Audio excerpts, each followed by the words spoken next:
Buddy, what's going on, dude? Can you grab me a 12F? You know, honestly, I don't even know why I come here anymore. Every time I do, Buddy puts me to work.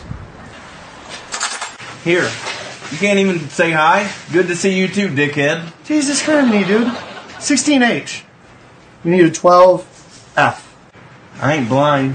I think you are. Here, take this one. Preferably upside your head. What the f*** am I supposed to do with this? I don't know, but I'll tell you what I'm going to do with it. We do not have time for this. 12F.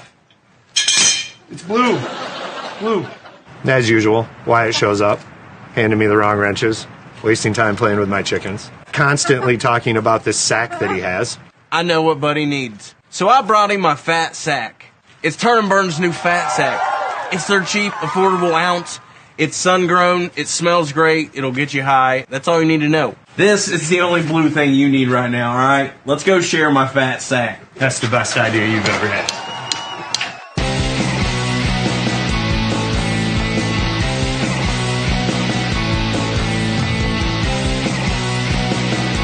Get it where you can get it, and get high. Hey! You have your 12F? And don't come to Buddy's house. Oh man. We got the guy down here. I was looking for my pen here. Let me know in the comments what you are smoking on. I already been smoking on some, was it? I can't remember what it was. Jello, something, gelato, something. But this guy down here is probably smoking on something. Oh, see, I can't smoke in the house, but I can smoke the pens in the house. Yeah, I smoke a pen here and there in the house, but I don't smoke any flower anywhere near the house.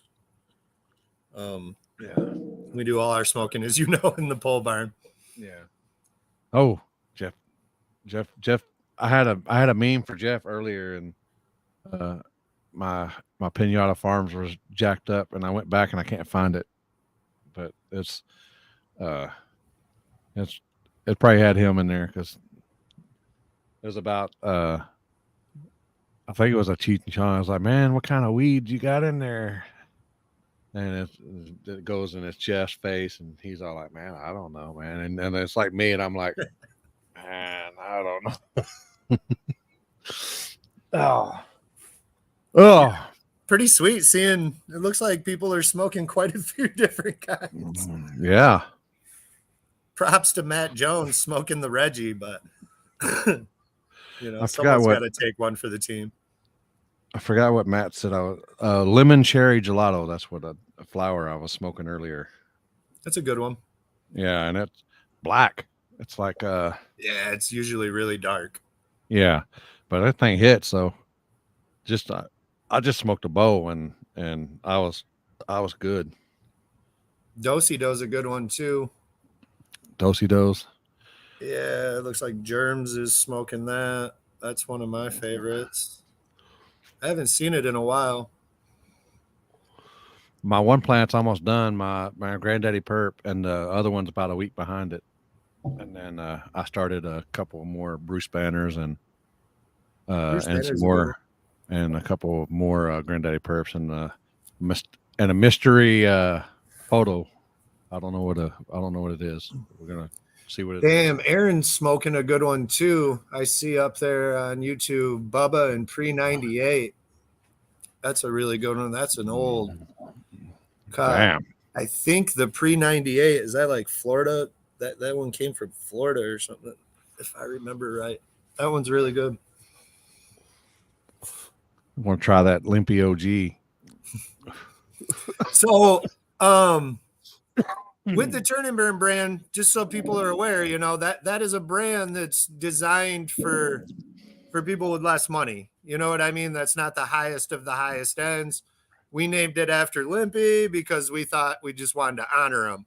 So, no, well that fits purpose too, because it's cheap and he ain't got no money, but he likes to get high. That's right here. Yeah, that's what I figured. So, you throw some of that Turn and Burn dust in it, and you'll get by. Ooh. I got Ed Ease and B sent me a couple of these pens or these cartridges, and he sent me some hash, and I've been tearing a little bit off, putting it in my my bowl. Yeah, Ed's so awesome. He came to the War in the Woods and had something I had never seen before, which was those like slivers. And I just started to see some here in Michigan where you kind of like put a pinhole through your joint after you roll it and then slide the sliver in. Damn. Pretty damn cool. It's like your own way to infuse a joint. Do you know how they're doing that? Those slivers, they have like oil, and you put a whole, like you take a pinprick through your joint and then slide it in. Yeah, with a big machine probably that doesn't have the. How's it hardening? Just the temperature. So it's like shatter or something that they're using? Yeah, it's something. All right. Yeah. Chris just walked in, and he works in our lab and in our grow, and he's our like number one science guy. So honestly, having him here right now helps me. I know how to do everything. I know how to make what you ask for. I just don't have any scientific terms to any of it. I'm like a caveman that just pounds, about like we are with the car. I'll get it to work. It just probably isn't how everyone else does it, and there's a way easier way. What's a turbo core? I mean, is it like, is it flour or is it no, it's extract. I think they're doing it with rosin, and then they also do a BHO one. So I'm not positive. I think he had rosin. I think if Ed is watching Turbo Cores. Was that rosin or BHO? And when I say Ed, I'm talking about E's and B's. Yeah. Everyone should be tuning into that podcast on Fridays, especially if you're into sports. I know not all the racers are into sports, but if you are, he gives a rundown of everything. Oh. But the comments are awesome, man. This is sweet seeing how many people live rosin. Yeah. See, so that's like my favorite extract, and probably should be everybody's, but that one, what's that one that Jeff made that one time, or that one that those were rosin carts. Yeah, and honest to God, I don't care. Everyone can comment whatever the fuck they want, man. I've smoked it all, as you probably know, Limpy, and there was nothing like those. Like that's the only time I've ever burnt a pen or anything like it where I thought, I'll stop smoking joints right now if I can have these for the rest of my life. And then I begged this guy to make them over and over again. You need to hound him too. Everyone in the comments, Jeff Barry, he's in there. I see him right now in the comments. Everyone start DMing that dude. Please make those carts again. Please. If not, everybody else, just make me as a couple, man. When I hit them sativas, that's what I used to do is I hit the sativas and people give me I got some sativa flour and I hit that. And then right when I know I was like, I got the head high. Yeah. And I know I'd be coming back up. I'd take a hit. I'd take 3 or 4 hits off that pen and I'd be like, good night. Yeah, they were so good. That was GMO, and GMOs are way high yielder. And oh shit, you see that? Look at that. Well, I guess I gotta go down to Jeff's. I had to go down to Jeff's tomorrow, anyways. Is that his car that you sent me? Huh? Is that his car that you sent? This one? Sent? Yes. So I sent this picture just because those are the 2 cars that we're running this year. The one up top is the old 80 coupe we put together right after we crash boost Springsteen. And then as you can see in that photo, Jeff bought it and put a little bit of an upgrade in it. And a little bit is an understatement. J&E redid the whole like cage and put in this really sweet AC seat with head restraints and stuff, and then redid the funny car part of it, and then it went to bipolar, and bipolar finished up the brakes and stuff for us. Just because we didn't have a ton of time this year. We were racing so much, so. And those guys love us. They sponsor my car. They helped us out a ton. Man, that fucking car is fucking beautiful. It really is. Like that one's not. That is not like my car. That thing is fucking beautiful. I not just that love my the way car's it's like that. Junk or anything, but this thing is flawless. Like when it's done and painted, yeah, like we won't ever let his car look like that. My car belongs like that, though. But I I like it. just look at the way that thing, the stance is on that thing. That thing just, god dang. Yeah, it's super That's sweet. That that's has just pure like sex right there. Jeff's reservoir shocks all the way around it. Like even the front struts are reservoir. It's got every single sensor you can buy. It's heading down right now. Like Wednesday night, I run down to Georgia with it to drop off to Fuel Tech to Garrett, and they're gonna finish wiring it, and then we're gonna throw it on their hub dyno real quick, and then we're gonna bring it back up here, and then we're gonna run out and see Joey, because Beater Bomb Tuning is gonna help us line this out. We pretty much built it to how Joey told us to. So it's a big block similar to what he was running. Who knows what he comes out with this year? You know how secretive he is. But it's very similar to what he had last year. And hopefully he can just get us going in the right direction real quick. I've never ran a big block, especially like one with twin 94s. So I imagine like I run an eighth of the boost that I'm used to in my little LS. So it should be a lot of fun. We're kind of trying to use Joey to cheat to get ahead. So I ain't got to have like the new car blues all year while we're struggling to figure out, it needs this or it needs that. He'll just line it out for us real quick. And as everyone knows, he's very intelligent and fast. 20 ounces in 90 days. God dang. I don't even know. What do you think we burn in a day? What's that? What do you think we burn in a day? An ounce at least? Oh, yeah. Ounce. We burn like an ounce and a half a day. 2 grams. Yeah. Well, I mean, well, that Right? you're right up there with them. I mean, if enough people show up, I mean, not every day, like if I 2 ounces count a real minute. quick, I think I'm at like 16 joints right now for today or something, but I've had a few people stop over throughout the day and everyone burns and shit like that. So How much was in that sucker right there? that was 6 ounces, I think. Six ounces. That might have even been a pound.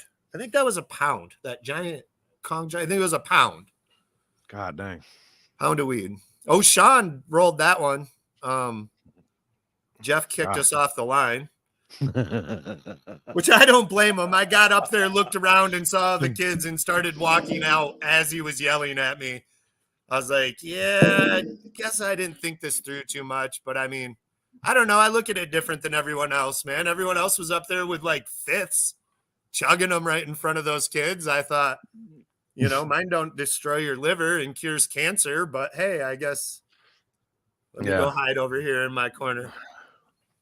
By the way, we were out. That wasn't before racing. I'd already got my ass kicked. The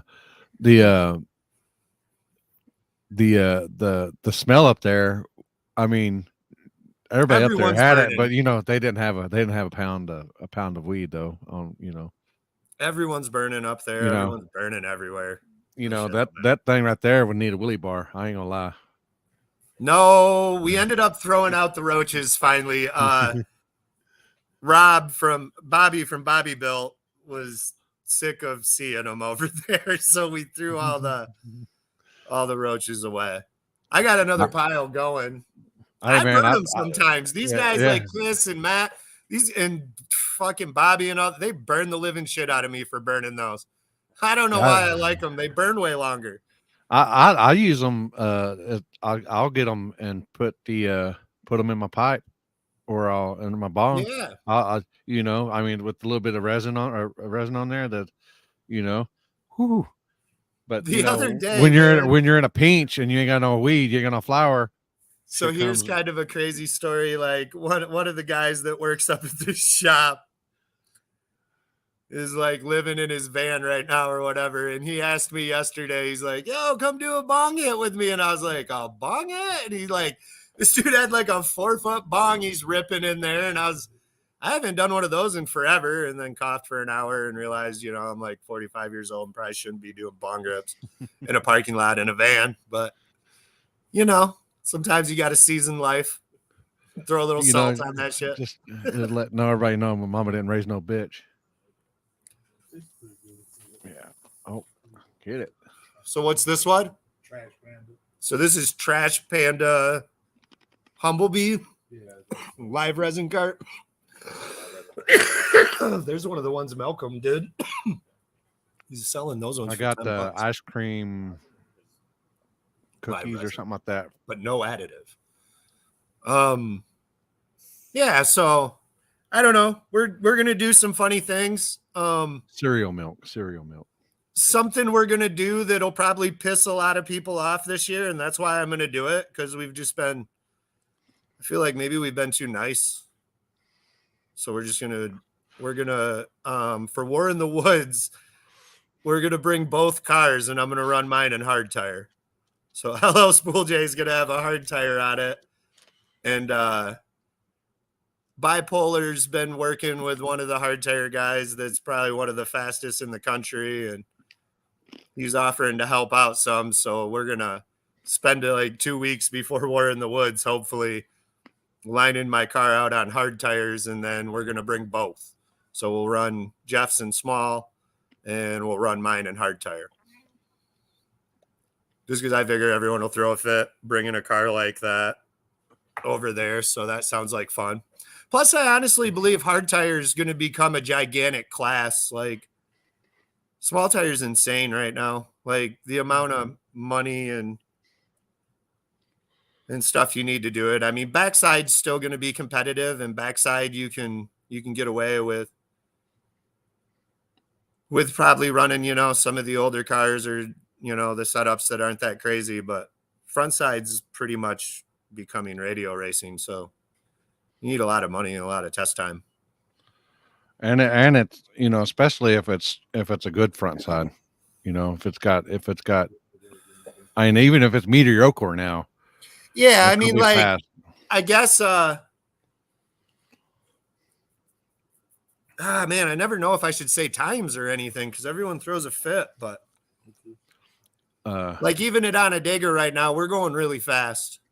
Like, especially from like 2 years ago, like really fast. So that's why we kind of built these two cars. My car is gonna run backside and street shit. Pretty much we're gonna use my LS car to run anything that's 530s or slower, just because I can run way faster. Like, even at War in the Woods and Wagler, we were running over half a second faster than that. But it wrings its neck. You know what I mean? Like, it's pushing that little LS pretty hard, and we're going to start wearing out rockers, where if we just run it at those speeds on back of the track stuff and really sketchy surfaces and maybe a couple hard tire events, it lasts forever.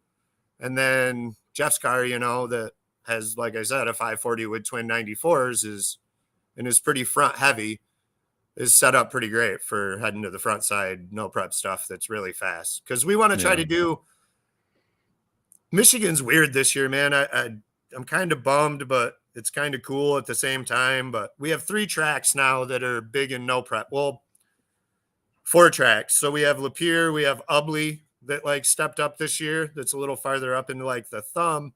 And then we have PYOP and we have Onondaga. And PYOP is now doing a front side on Friday and then their backside on Saturday, which I think is awesome, because once again, we can bring both cars. And we can run Jeff's on Friday, and we can run mine on Saturday. And Mike, at Detroit OTV throws a fucking really good event every time. So that's really cool. But what's happening is with those 4 tracks, there's quite a few weekends where they're scheduled on top of each other with no preps, and it's just what it is. But with that being the case, when we travel this year, and I hate saying this because we've traveled so much and had so much fun traveling, and even just the travel to get there is fun. Like, all of it is a blast. Staying at people's houses, like when we stayed with Happy and stayed with Jeff and all these awesome things. We're still going to do some of that, but like the event better be banging, man. Or I've got something that's so close that I don't got to spend a lot of money to go to. And you know what I mean? It's hard to leave when there's that much going on at home. So we'll probably be around Michigan quite a bit this year. Obviously, War in the Woods, the Purge. We want to hit Dig or Die this year for sure. Yellow Belly, We want to try to do small tire gangsters just because I feel like yellow belly's our style. Oh, Like, it is. if I died tomorrow and didn't go to yellow belly once, that would suck. Fuck, that'd suck. That's kind of like, a football player that dies and don't win a Super Bowl.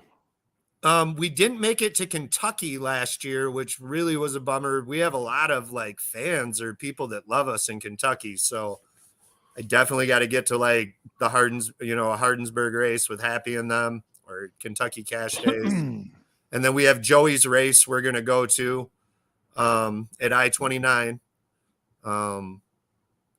It isn't, yes, Ed, we're trying. We're going to try really hard to be there with Jeff's car for small tire gangsters.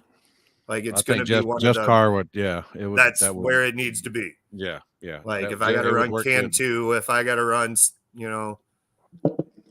those dudes fly. Yeah. So yeah, like we're going to go to a couple big events and then probably stay, a little bit close to home. It's hard too with 4 kids, to leave for tons of time. Yeah. And not even just because it's hard to leave. It's just I like hanging with them. So yeah, and plus, that if you can make some coin closer to home, that's just more money you're going to put in your pocket too. I mean, even if you win further away, yeah, you're going to spend more money getting back and going. Definitely true. There's some people here that are really tough, especially but they'll travel some too and leave it wide open. And there's multiple places to pick and choose, but. Up here, they're getting faster up here for sure. Like last year I saw, especially towards the end of the year, Everett was flying in his car. Johnny Quick, the Swede in the Volvo is flying. Jake Blaine should have his car done this year. And if he puts that on smalls, I promise you the whole world should watch out. That dude's so fast. Capizzi's now doing no preps. I don't know how well everyone knows Capizzi, but that is not good for winning. He's the world record, or is he still the world record holder? Mork did a huge amount of updates. Boost 12 is always going to be fast. So it's tough up here. I feel like last year for the fans had to be one of the best years ever to watch racing. Like, just straight up. Like, think about every race we went to, like how close all the rounds were and how many people that you'd like never even heard of were just flying. Like, all of a sudden you were like, whoa, that guy's really fast. Like, there really isn't very many slow people anymore. Like, and you hanging within a bumper of Cali Nate, Yeah. I mean, there was a lot of races like that though. Like, look at Rank and Ryan Mitchell doing it back to back. Like, God, dude, that was so awesome to watch. Like, at least for me, I loved it, man. I was just like, oh my God, check this out. Yeah. Like, there were close races with Frankenstein, all sorts of shit, man. It was a great year. Like, if you liked watching racing, you had to be impressed. Like, it was pretty awesome. But and it's only going to get faster and better. Yep. Billy's building new shit. Tommy's updating his motor to have power. It's amazing what Tommy's done with that Falcon, with what was in there, at least in my opinion. Todd Spears is only getting better with that car. Bobby Ducote's flying. If you're on backside, Chicken Hawk, Jarrett Bradshaw, and Patches, Charles, God dang, dude, like, they're just dominating in backside races right now. And everybody pretty much has their own little area. They have, like, East Coast and then Midwest and Upper Midwest and then the West Coast. Do you have your fastest guys, but, you hardly ever see them all meet up in one area, So, it is a little hard to tell, but, like, I remember when we came to Hartshorn or whatever, and it was all Midwest at that point, I believe. Like, way back, what was that, 5 years ago or some shit? I think it was like 5 years ago when Jeff crashed there or whatever. It was Midwest. It was Kendall Goins. It was Beaterbaum. It was Casey Max. It was Cody Hoffman. It was Jason Rank. It was, Cali Nate was slipping in there from there. But it was, who drives the truck? Man, he's always been fast. That little silver truck, like Chevy Love. Nitrous. Kyle Buckmasters. Buckmaster, dude. Like those dudes were flying. Like, who's the other dude that drove the Black Vega? I haven't seen him forever, man. I love that car. Fuck, that car was fast too. From Oklahoma, Nathaniel Lika. Yeah, there you go. Yeah. Man, he was fast too. The nerd, like, it was all Midwest, in my opinion. I believe if they were traveling around, they were winning everything. And then we showed up down there because we wanted to, like, see it firsthand. Me and Jeff ended up doing pretty good, but, like, you could see how fast they were. Well, then after we got back and, like, we took what we learned and started running and everyone started catching up too, I believe everyone just started getting really fast. It got really popular, and now it's just on some other level. Like, it's really wild, like, where we're at time-wise and stuff, because, like, a lot of these places I've ran for 5 years. Yeah. And knowing what I ran the first times there, like when we won events, and knowing what we're running now, holy shit. Like, we lost seconds, like a second and a half at most places. It's pretty crazy. There we go. This looks better. But I do believe hard tire is going to become a really giant class, because it's still where you can run a normal car. You don't got to have some double frame rail thing like I got. You don't got to have some aluminum 540 with twin 94s. You can have an old Boneyard LS and kick ass. As long as you are smart. There's still going to be the cream of the crop, like everyone says, but that's where you can still, run a regular car kind of. In True Street, I believe those classes will get big. And I don't think small tire is going to go anywhere. All these people like us that really love it and that's what we want to do are going to keep doing it. So should be a really cool year next year too. I believe there'll be bigger classes all around. A lot of new small tires too. And plus y'all street up there a lot too.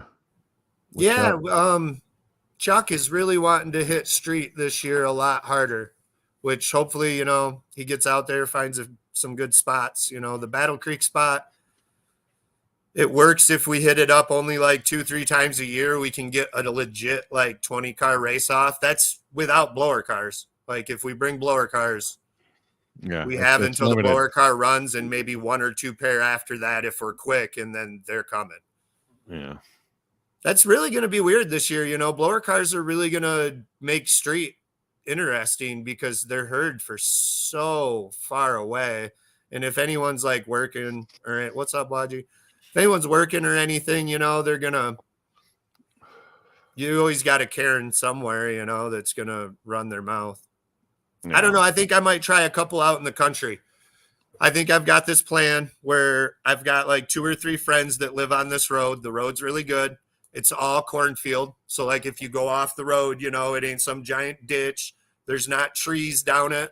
There is a telephone pole every so often, but I would say it's about as safe as you can get for a street.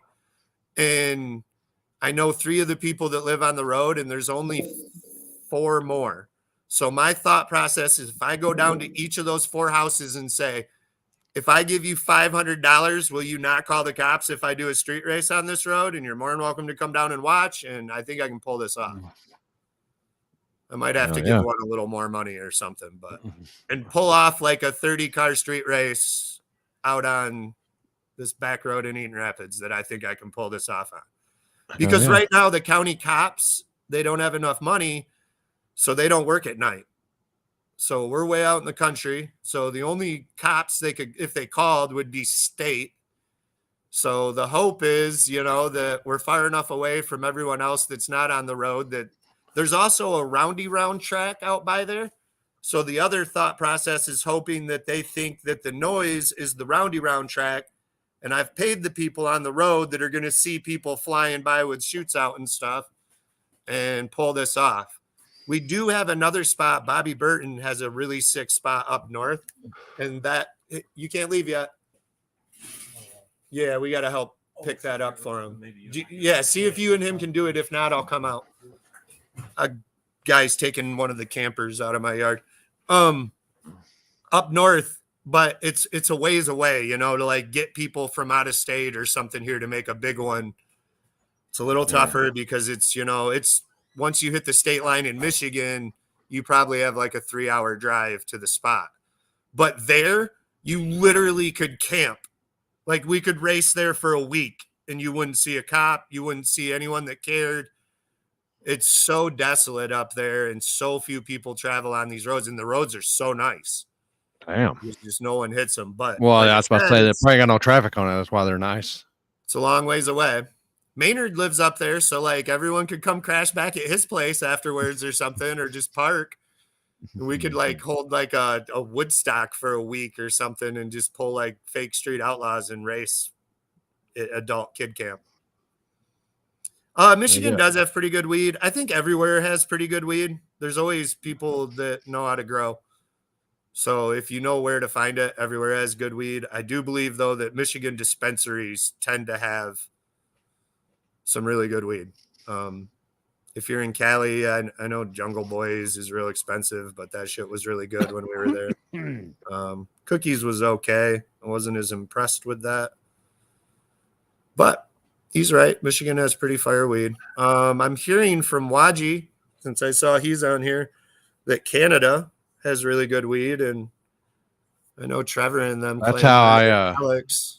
I watched. When I started growing, I watched a bunch of Mr. Canucks grows, and because I kind of do my grows like he does, in the cocoa and the natural. I don't do synthetics. I'm doing natural or organics. But yeah, I watch him, and it looks like he has a bunch of colors and stuff in his stuff. There's people that do organics that do it really well. And usually they're people that have had like some sort of custom mix that they're making. What most people do with organics, and it sucks, is you have like an organic dirt that's making its own food inside it. And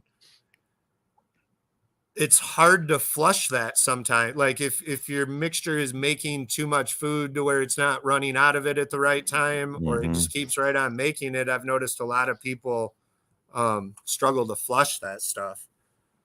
So I've had organics kind of be, but I like cocoa. I run dirt because I leave town a lot. So I need that day or two buffer, because it's hard to get people to come here 2 times a day or once a day, But cocoa, I believe the more you can water it, the better it does. Like cocoa is sweet, especially if you have like dosatrons or something like we do at all the grows at the store. That's all run off dosatrons. So a water thing. See you later, bro. All right. Thanks, Matt. He says that y'all have some good stuff, but they still have better weed there, and they're not from the dispensary. Yeah, I mean, like I said, anyone, if there's a good grower in every state, I promise you, that's growing whatever. And then even that good grower could grow a strain of weed, you could smoke it and hate it.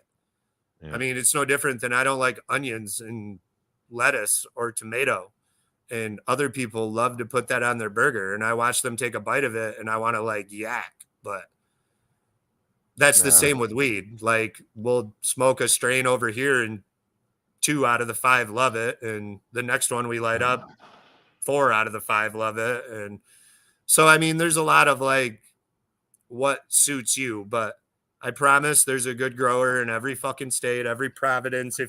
There's my tent. Canada. Well, that's looking pretty good, Limpy. Yeah, they're almost done. Hell yeah. The 2 are almost done. Well, you got to be stoked as fuck.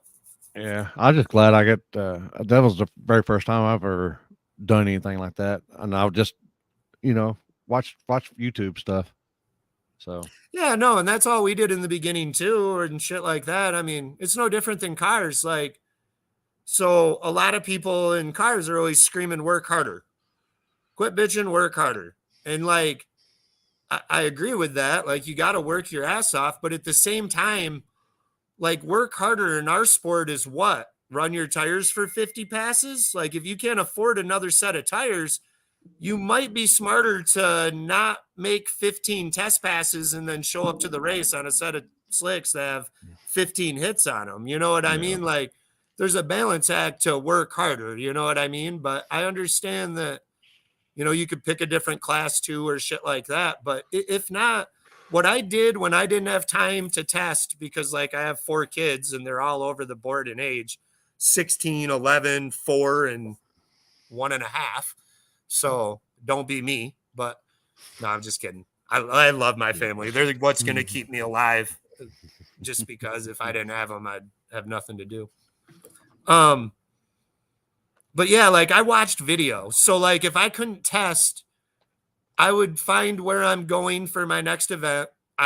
It's always easy to ask a few racers and someone will tell you like, hey, it's this fast or it's around this ballpark. You can get an idea. And then you go somewhere where you went that fast. You watch a ton of video or you watch how people faster than you are operating. How much separation do you think they have? How quick is their front end coming up or down? What's their ride height? Like all these things you can watch from a video. So I also agree that whining, isn't the win here. You know what I mean? Like there's ways to get around not having enough money to test. So is it as good as testing? Fuck no. But Yeah, you can still find a lot out from video. Remember Cole Trickle showed up and said the coverage on ESPN is amazing. Well, the coverage on fucking no prep felons or SRC is pretty fucking good. Mm-hmm. They're always standing on the starting line. Hooked up, tires have air. Title. No problem, buddy. Yeah, we'll see you soon. Yeah, you have a good one. Wow. Yeah, we had a camper here forever, and our family's too gigantic for it anymore, so I gave it to a buddy, and he came and pulled it out of our yard. Oh yeah. Is it cold there? Yeah, it sucks, man. It's been the warmest winter ever, but I still hate cold. If I could redo everything, I'd move to Texas right now. Yeah. And I probably could, but I have so many friends, and as you've seen, my friends are so motherfucking awesome that it'd be really hard to move. Not that we wouldn't make more new friends or have friends probably already in states from racing, but yeah, I'd miss those dudes. So we stay here, but if I could pick up and move right now, I'd come to you. Because I shoot photos for a living and she's a nurse, and you can pretty much do that anywhere in the world. Oh, There's always a job. So I know what it is. plus you guys are illegal, so I'd just come down there and start a really big grow and get hood rich. It'd be like the Wild Wild West back here. Let's see. 10 years ago. Right now it's 63 out here. Oh man, not the case here. Let's see. 32. Ooh. We're going for a low of 17. Well, I got them. I got the plants right there that I just showed y'all, and I got that one that hermed on me, and I sent it out. Yeah. I put it out back. I was going to chop it down, but I was like, nah, because I just seen one little. I seen a few little. Yeah, but balls. You got to be. So like I just seen the little bananas. The little bananas were coming out, so I pulled it out and put it outside, and I plucked them. So I just left it out there. I didn't chop it down. What anything. You want to be careful of is like going near it, because if more of those pop and then they get on your clothes and you walk into that grow, it can do that. Yours is so far along right now, it's not going to matter. You can go in there and spray it. But I got them other ones. I got the little babies in there. I got the 2 Bruce Banners. I think they're on week 3, but I transplanted them, and one of them didn't really like it. Just having problems, and I got 2 other ones growing like the ones that are finished, and then I got a mystery one a photo that I don't know. Somebody gave me some seeds and didn't know anything about them. Just here, my buddy gave me these right here, so try them out. I mean, there was like 30 seeds in them. So, dude, some of the strains that we still run to this day came from a bag seed and don't even know. Yeah, like we had a strain, that Cookie Rella strain that went in the magazines or whatever. To this day, I couldn't even tell you what it actually is. We don't know. We just called it something, and people loved it, so we just ran with it. Uh-oh. You probably would. Oh man, I miss Rolleydale. He probably is. He probably would, because he's one of them. He's my son illegitimately, but but he's like one of them. He's like one of them cat dogs.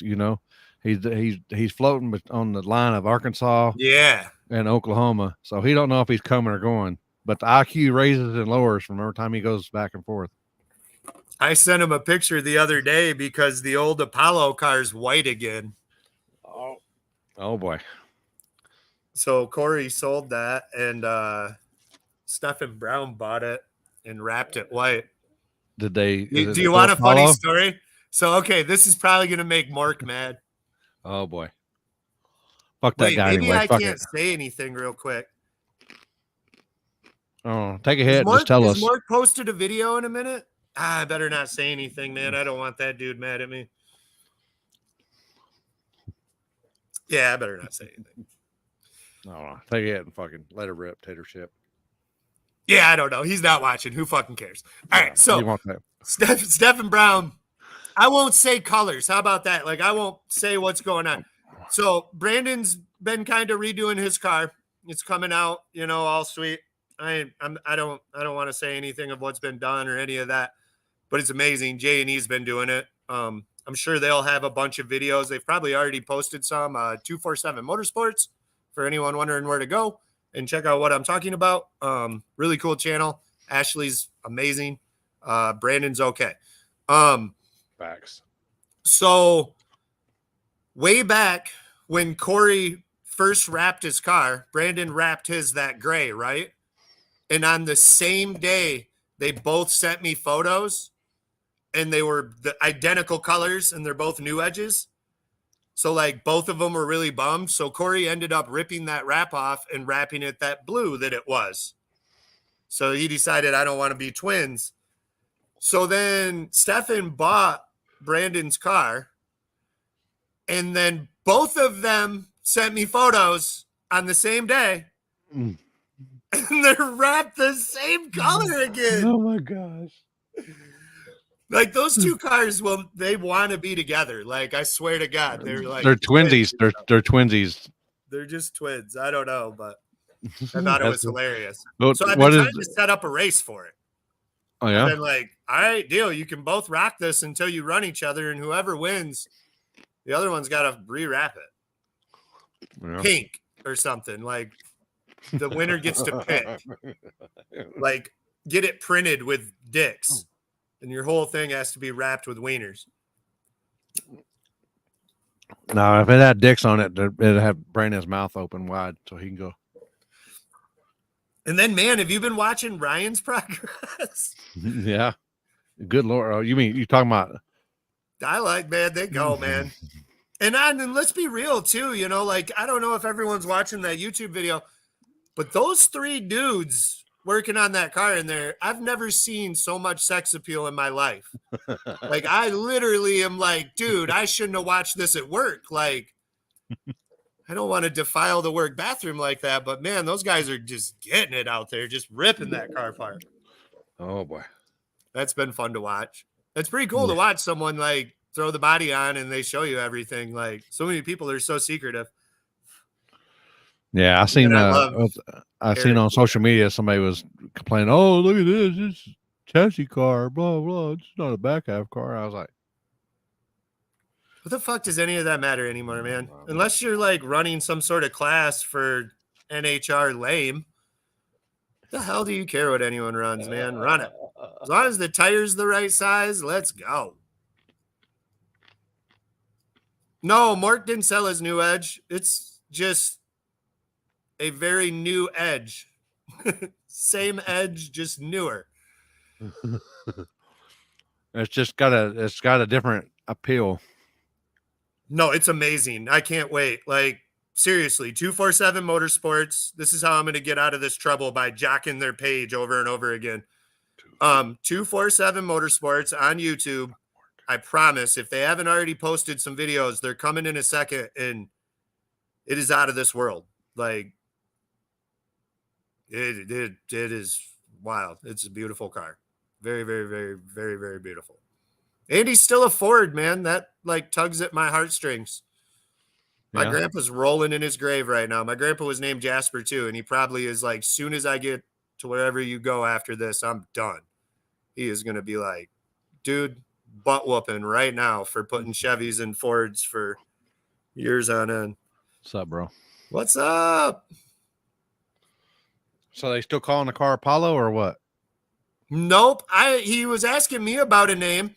His name is Steven. So I thought, dude, call it Steven Spielberg. I don't know what else. Or I told him to call it Dude, mayonnaise.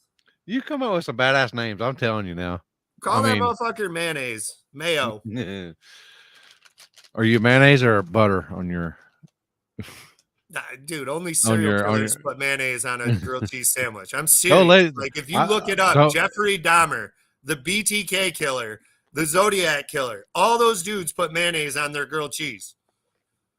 I saw a documentary that was only about how serial killers put mayonnaise on their grilled cheese. What's weird is those ladies the lady said, I put mayonnaise on yours before and you just don't remember and you didn't even know. And I was like, well, but I still eat it. I just prefer butter. Well, that's what I tell myself too at fast food places. I pull into a fast food place.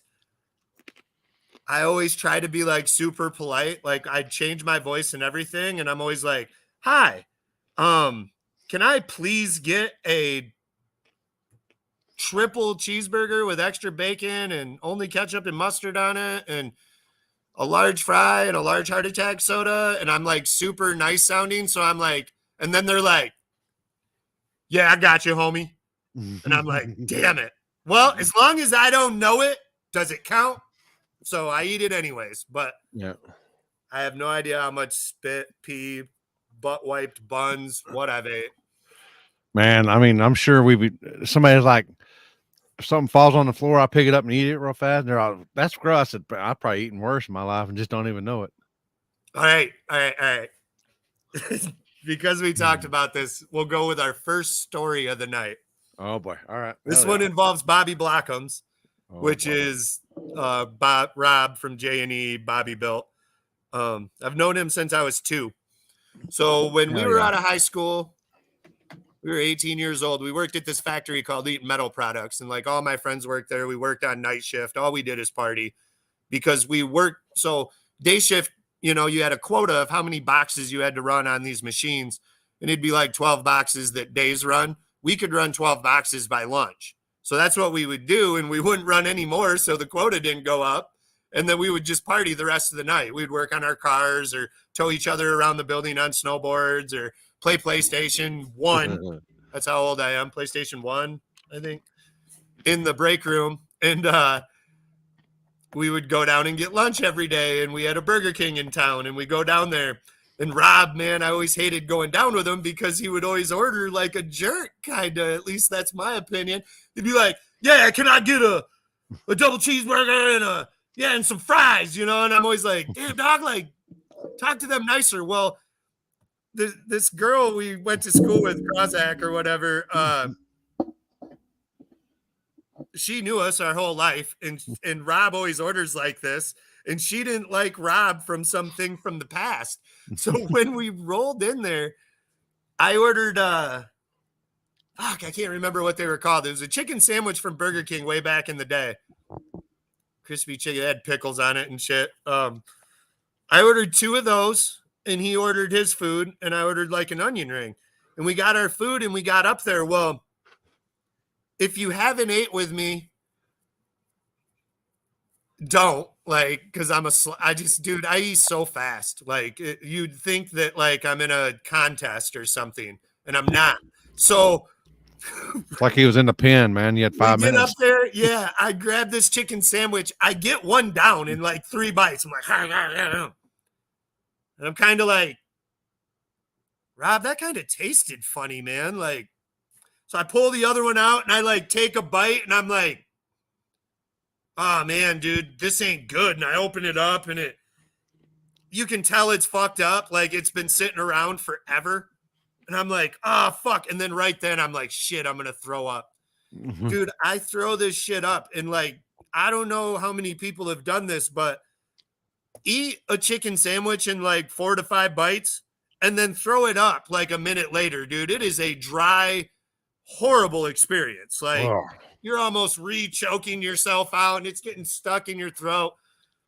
Dude, I get this shit out and I was like, drive back up there. And we go back up there and I go in and I was like, yo, I just got this fucking shit. And she's instantly like, oh my God, I'm so fucking sorry. I'm so fucking sorry. That was for Rob. That dude's an asshole. And I'm like, so in the end, she made a deal with me and I ended up getting free Burger King, but I had to go in so that she knew it was me. You know what I mean? But I got free Burger King for like 6 months because she felt so fucking bad because that was intended for Rob. Oh, God. So that one was pretty rough. Damn. That place was cool, man. One time, too, this is way back. I had this Mustang. It was like my first like real drag car. It was an 85 4i. I'd stripped it out. It had like Performer RPM heads. It had an Eagle rotating assembly and a stop block like a 306. One of those Torker 2 intakes with the carburetor sideways. And it ran like 12 O's, 1204, 1206 in the quarter mile. And I was like, man, dude, I want to get faster. So everyone was like, tear some weight out of it. So one of those nights we got done at lunch and we pulled it in. I ripped all the seats out and we carved out like, scrapered out all the sound deadening shit and took the torches and cut off any piece of hanging metal that it didn't need or any piece of metal we didn't think it needed. And then we started cutting wires and we cut a few of them. And I said, whoa, hold up. We got to fire this up first, you know, and if it dies when I cut a wire, we'll wire butt that one back together. So we took every single wire out of it except for the lights. So we've got this car just sitting here idling with the lights on and we're cutting and I've got people watching, you know, to make sure nothing goes. We get it all done. I shut it off and I go to leave at the end of the day, dude, and it won't start. And we fucking clipped all the like key wires so it wouldn't roll over anymore. So we had to hook a button up real quick before day shift got there and found out we were working on the car. But yeah, there's a lot of good stories from up there. I had a dude one time, we were working on his Blazer. He's like, will you help me with the Blazer? I was like, yeah. And he's like, I was like, well, I don't know what's going on, man. I was like, get this drive shaft up in there. So he climbs underneath and he's supposed to be putting the drive shaft in. And it's like 10 minutes he's down there, you know, and he says, all right, I got it. And I'm like, all right, sweet. I'm going to fire it up. And he's like under there. And I go to fire it up. And I was like, looked outside and said, is he out of there? And they said, yeah. I said, sweet. So I threw this thing in reverse to back it out. No, this is so much better. He had only got the drive shaft into the transmission and he was holding it like this. And he just starts screaming, dude, so loud. Dude, there's so many good things down there, dude. So then we get the drive shaft in. I was like, dude, I thought you were out of the car and you were under there for 10 minutes. What the fuck are you doing? We get it all in. I put him in it and I'm like, all right, you know, I'm going to go open the garage door. We hit the garage door. This thing don't even get a foot up. This dude backs out like it's wide open and just blew this like 20-foot garage door onto the top of it, crushed the roof, and the Blazer was done after that. God dang. And we did shit like that every night. It was the best job ever. Like, the best. You say, like the story when you were watching the house and heard all the cops turn out with some dude walking through the field was wanted.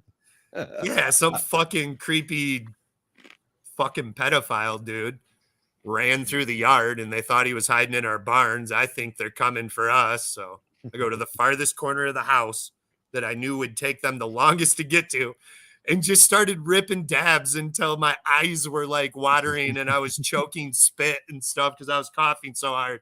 But I was like, I need to be as high as long as I can. And that worked out. As I said, I'm really lucky. I've had a lot of wild situations that turned out pretty good just because that's why we do so many good things for people. I think it comes back in those times. And that's also why we don't have so much luck because we burn it up in all this stupidity that once it comes time to like get to the race, we've lost all our luck because we used it avoiding more permanent things. But yeah, the comment section is pretty lit on this. Yeah. Are there questions? They like your stories. I got something I can play right now. Let me see here. We intro with the deal. Let's do how we help this. God damn, I was in that shit, man. I never had no dope like that before in my life, man. That's the heaviest shit I ever smoked, man. I mean, I smoked a lot of shit before, man, but goddamn, man, that's heavy shit. You okay? I can't breathe. What's your name? I can't breathe, man. That's so good. You got to send that to me. I got to have that for life. Oh, that's good. That's really good. And that'd be true because I remember the first time that we met because I went up there. I didn't smoke. I didn't smoke. Well, I couldn't smoke because I had Oh yeah, I had random drug tests and stuff. I was a corporate man kind of still, and but the second time I come up there, I could party, and man, I can't party like y'all. I can't. I can't. no I ain't gonna lie. man, no joke about it. So we've been partying like this for 20 years, like Yeah. maybe even more, 25 years or something. And like, I couldn't even begin to count how many people have passed out. I mean, like standing up, fell down, caught them.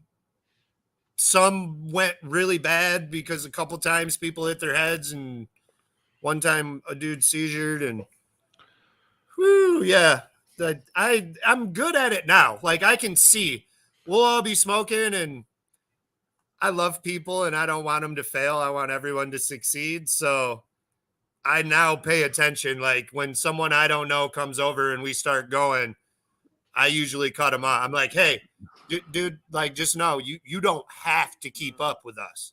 Yeah. We ain't gonna judge you. Like we're not gonna put you down or make comments because you're not taking the joint or you're just passing it by. I totally understand, man. I'll give you props for going as far as you just did. Like, don't go any farther. Trust me. I know when we were at War in the Woods and I was sleeping. I had to drive to the campground, and we went to the after party, and I hung in there for a few, and I'm like, God dang! And I think y'all had we had 3 of them rolling at one time, and there was only like 6 of us. Yeah. And I'm like, God dang! I was like, man, I gotta tap out. And that dude with was it the 660 TV? He rolled up. He had one with the Dave with the infused or whatever. And I was like, I don't want I don't want none of that one. No, Dave and Chuck get it too, man. Like, there's a lot of people that smoke, yeah, pretty heavily, but yeah, we definitely have fun.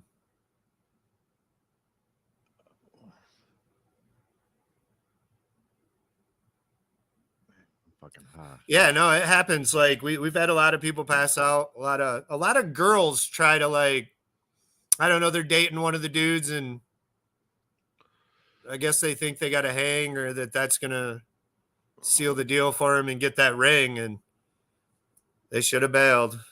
Yeah, they should have bailed.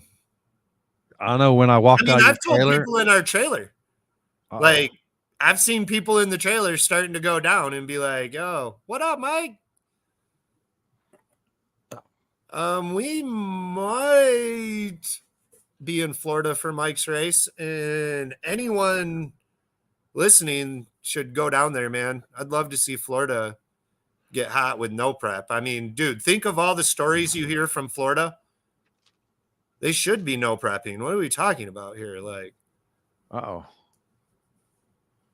Maynard's up on here. What up? Andy's been snowboarding all winter as usual. He still thinks he's young. And when is Junior?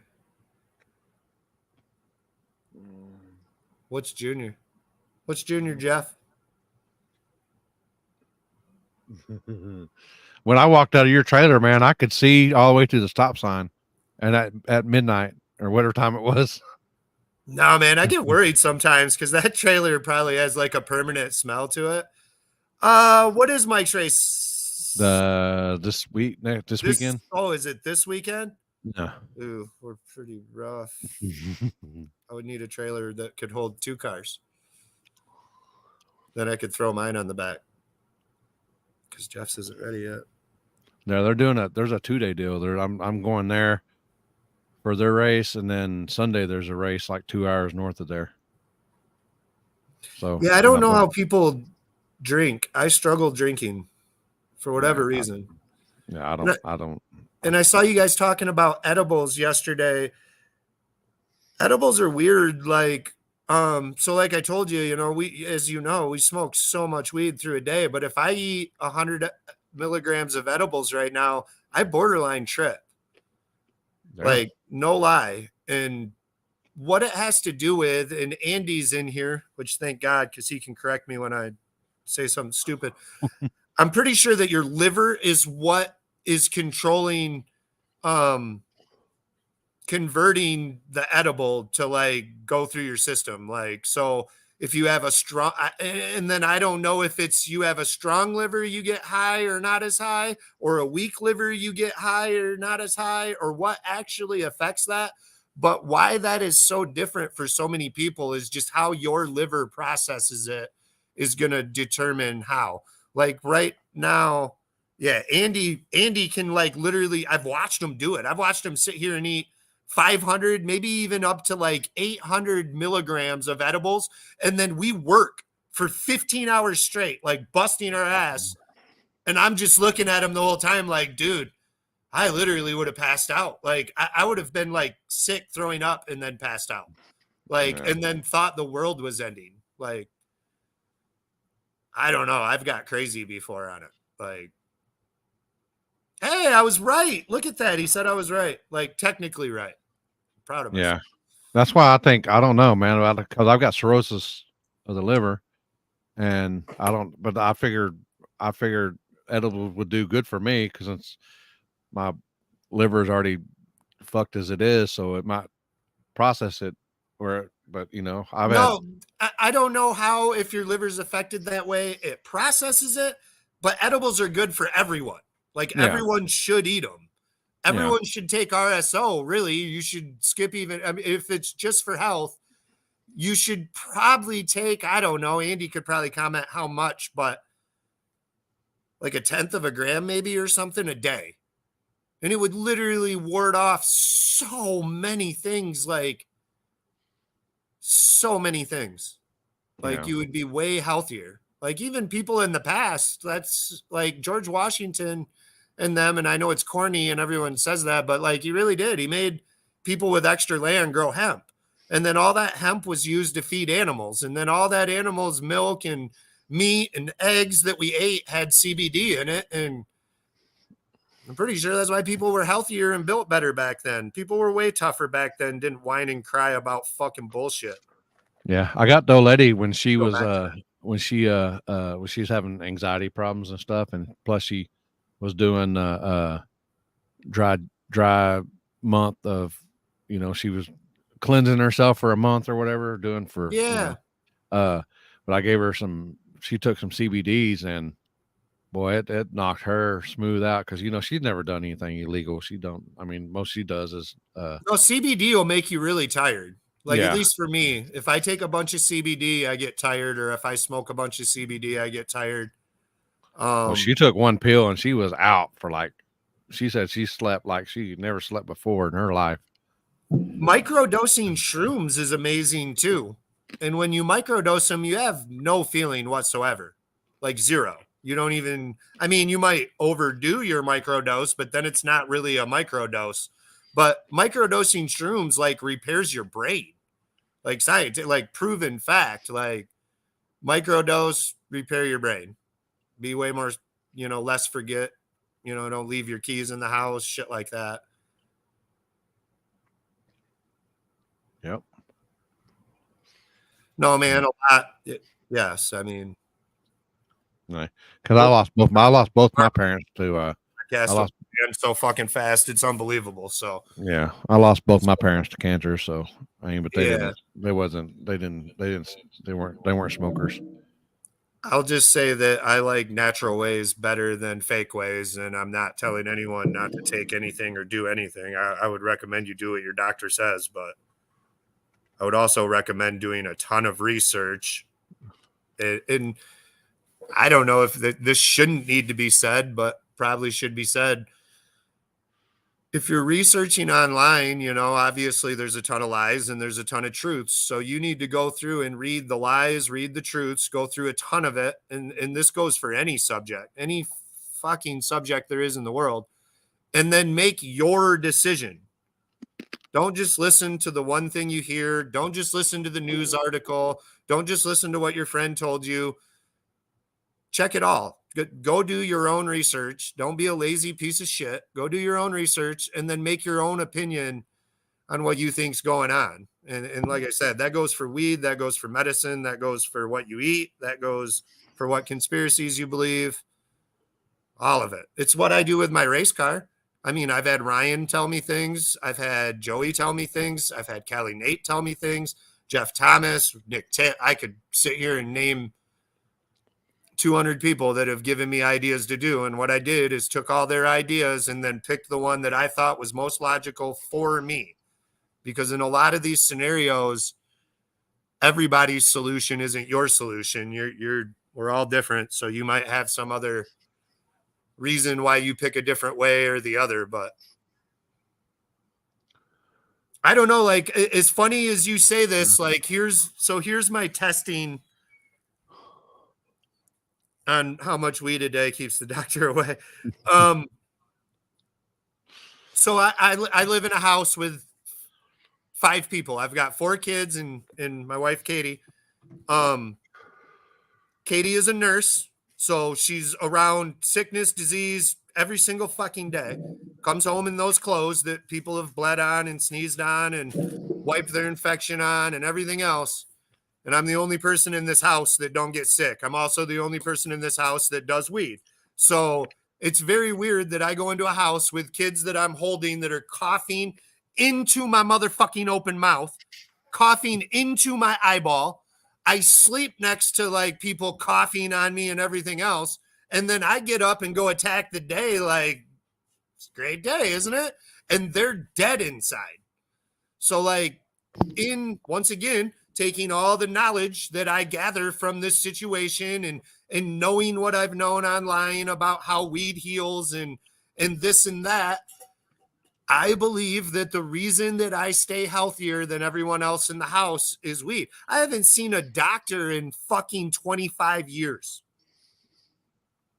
That's not a joke. And I don't recommend that for anyone. Please understand. I am not recommending that to anyone, but I haven't seen a doctor in 25 years, dude. Like, I don't know. You tell me. Like, I hang around all sorts of sick people. When I had COVID throughout COVID, I never knew I had COVID. Like, my kids would get kicked out of school because they have COVID. And then because of the school rules, all of us got to have positive tests in this household before my kid could go back to school. So I'm getting tested and finding out, like, going inside, like, hey, I don't have COVID. There's no way, dude. I feel like $1 million, dude. I'll go run 20 steps right now because that's all I got in me. I mean, I'm running a mile unless they hate themselves. So, like, I'll prove to her I'll run 20 steps right now as good as I ever did. And then sure enough, I got COVID. Like, I'm like, what? You could have been just like a carrier or whatever. I definitely was a carrier. I carried it right back out to the garage, rolled the joint, and passed it around to all my homies without saying a word. I was like, enjoy. Oh, fuck us. I mean, I don't know. We were all traveling all over the country when that shit was supposed to be like, look out. That was the best time forever for street racing. I'm not gonna lie, like traveling, getting gas, going anywhere. And we were, like I said, we didn't do anything different, man. I was with you most of those years. Like every other weekend, we were somewhere sweet with 5,000 people partying, dude. Like, that's why I try to tell people, go to the track, man. If you're sick of this new world where everybody whines and cries and is offended and can't take a fucking cut down, and go to the racetrack, dude. Don't get me wrong. There's still crybabies there, but the percentage is so little. It's so little, dude. It's people just wanting to have fun. They don't care what fucking color your skin is. They don't care if you want to be a girl or a guy. As long as you're cool with us cutting jokes, and you can cut jokes right back on me. I mean, shit. Speaking of COVID, you heard about Jeff, right? You heard he's sick? He's down and out right now. He's in another country too, isn't he? Still? Yeah, he should be smoking more weed. I'm telling you. He said, No, "Man, I don't know. Like, COVID does affect people. I don't think COVID is a myth. Like, I'm not here to say that, but I'm saying that, like, if you've got a healthy immune system and you're not one of the, high risk type of people, yeah, I don't think think it that was that bad. when It me definitely and no wasn't worth lady locking it down. when me and no lady got the year before COVID actually came out, or it came out in like I can't remember, but the old lady from like all through December or halfway through December and all the way through like January of I guess was it 2019 or 20 when was COVID? 2020? 2020. Yeah, 2020. I think Yeah. 2019 in November is when it started, and they Yeah. told no one that it was actually here, but it was already Well, here. Well, she was sick for about a month, and I was sick for that was about a week and a half or so. But we didn't ever lose the taste and smell, but we were just No, I dog didn't either. tired. And then when they had a free COVID test at the warehouse, they shoved that's the first time I ever actually had a legit one, and they shoved that shit in my nose and shit, and god dang, man, that hurt me. They shoved it in hers. I've never heard her make a sound like that before in my life. No, I had an issue like that too. So like the first test I got, it was horrible. And it was so stupid of me to do. So I was gonna go to street out. What was this, like 3 years ago? 4 years ago. I was in the white car. I was gonna go to Street Outlaws. I went and tested with the Detroit Street Outlaws. So Johnny Quick hit me up and was like, "Hey man, I know you're small tire. We're only taking bigs," because they had enough big tires to fill their team. But I want you to come up here because you make consistent passes. I feel like a lot of these teammates aren't grinding hard enough, and you grind. Like, you'll come up here and beat a bunch of these big tires and motivate them to go. So that's what we did. We went up there and we were flying, and they couldn't keep up for a while. And then by the third test session, just like Johnny wanted, they were going. They were sick of this small tire because it was leaking out. You know what I mean? We were testing, and videos were leaking out here and there, and everyone was, everyone talks just like in Texas, all those dudes are talking. So everyone was like, Jasper's getting the fuck out of all these dudes. Like, so it did exactly what they wanted. Well, after that, Team Kentucky hit me up. Eric Manns was going with them, and they didn't have enough big tires. So they were asking any of the really fast small tire guys, like, will you come out? So I was like, fuck yeah, dude. This will be cool. Noah will see me on TV. Yada, yada, yada, sounds great. I'm in line to go, and Garrett from Fuel Tech calls me, and he's like, what are you doing? And I was like, I'm sitting in this fucking ridiculous line that's so long for this COVID test. And he's like, why? I was like, because I was going to go to Street Outlaws. And he's like, literally, like, without even a hesitation, he's like, why in the fuck would you do that?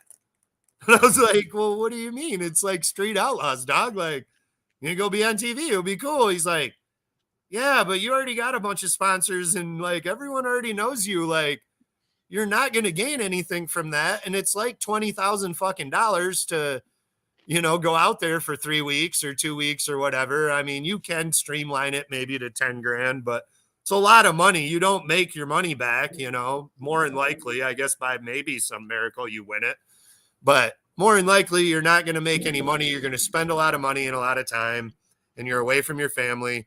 So at that point, he like talked me out of it. So I'm like looking around. I was stuck. So then I had to get this test I didn't even need or didn't even want. And they jabbed the fucking thing up my nose. And I'm like, this is whack. What are you doing? I even asked him, like, can I not get the test? And they looked at me all funny. And I was like, shit, who knows? These fucking Nazis will arrest me or something. Just shove it up there. Let's go. So yeah, I don't know. All sorts of weirdness. What up, Mike? My buddy Mike showed up. What are we smoking, Mike? Because this one we're talking about weed. So if you got any weed topics you want to blast out, we'll rap about them right now. But what are we smoking? Rocket cake.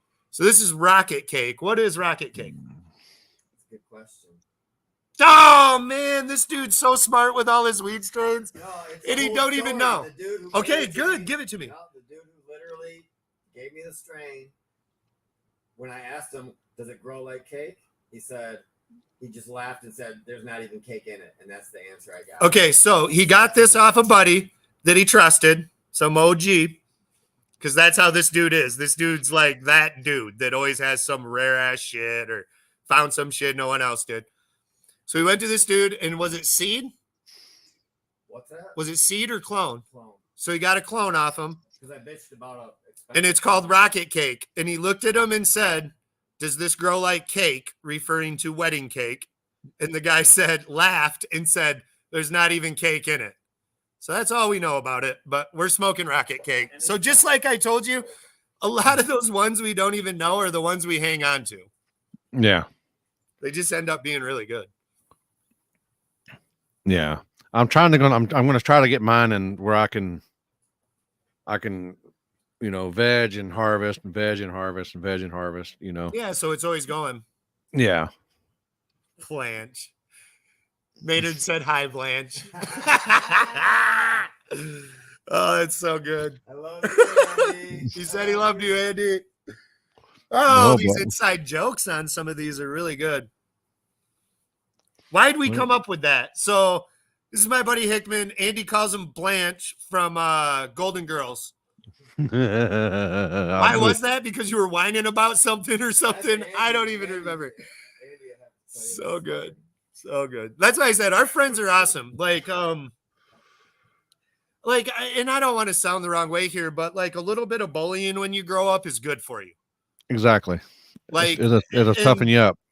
Don't get me wrong. I grew up as the Fonz. Like I said in the last interview, I came straight out my mom's womb, smoking J's, sunglasses on, cap, you know, the little smoke squiggly marks and the gangster shades and shit. That was me, like out of the womb. But my dumb ass always wanted to hang with older people. So it don't matter how cool you are in your class when you're hanging with seniors as a freshman. When they get bored, you're who they're going to pick on. So, like, I got bullied all the time. And honestly, it made me a lot stronger. I had to just deal with it to keep hanging with them because they were the cool kids and I wanted to keep hanging. So either I put up with their bullying or I cried and took my ball home. So I don't know. I think some bullying's okay. I definitely don't think like when you ride someone to the point of them, you know, crying or, you know, when you're kids and shit, like crying or just really, you know, going hard on them or something. But a little bit ain't fucking hurting anyone, man. It's good for you. We burn the fuck out of each other all the time, don't we? Like just nonstop, dude. The harder the burn, the better. Yeah, like the more we laugh, the more you get them. Like, so like the big joke during COVID was Big Matt would come over and he'd light up a joint and I would always hit it and be like, fuck guys, I got COVID. I can't taste a thing.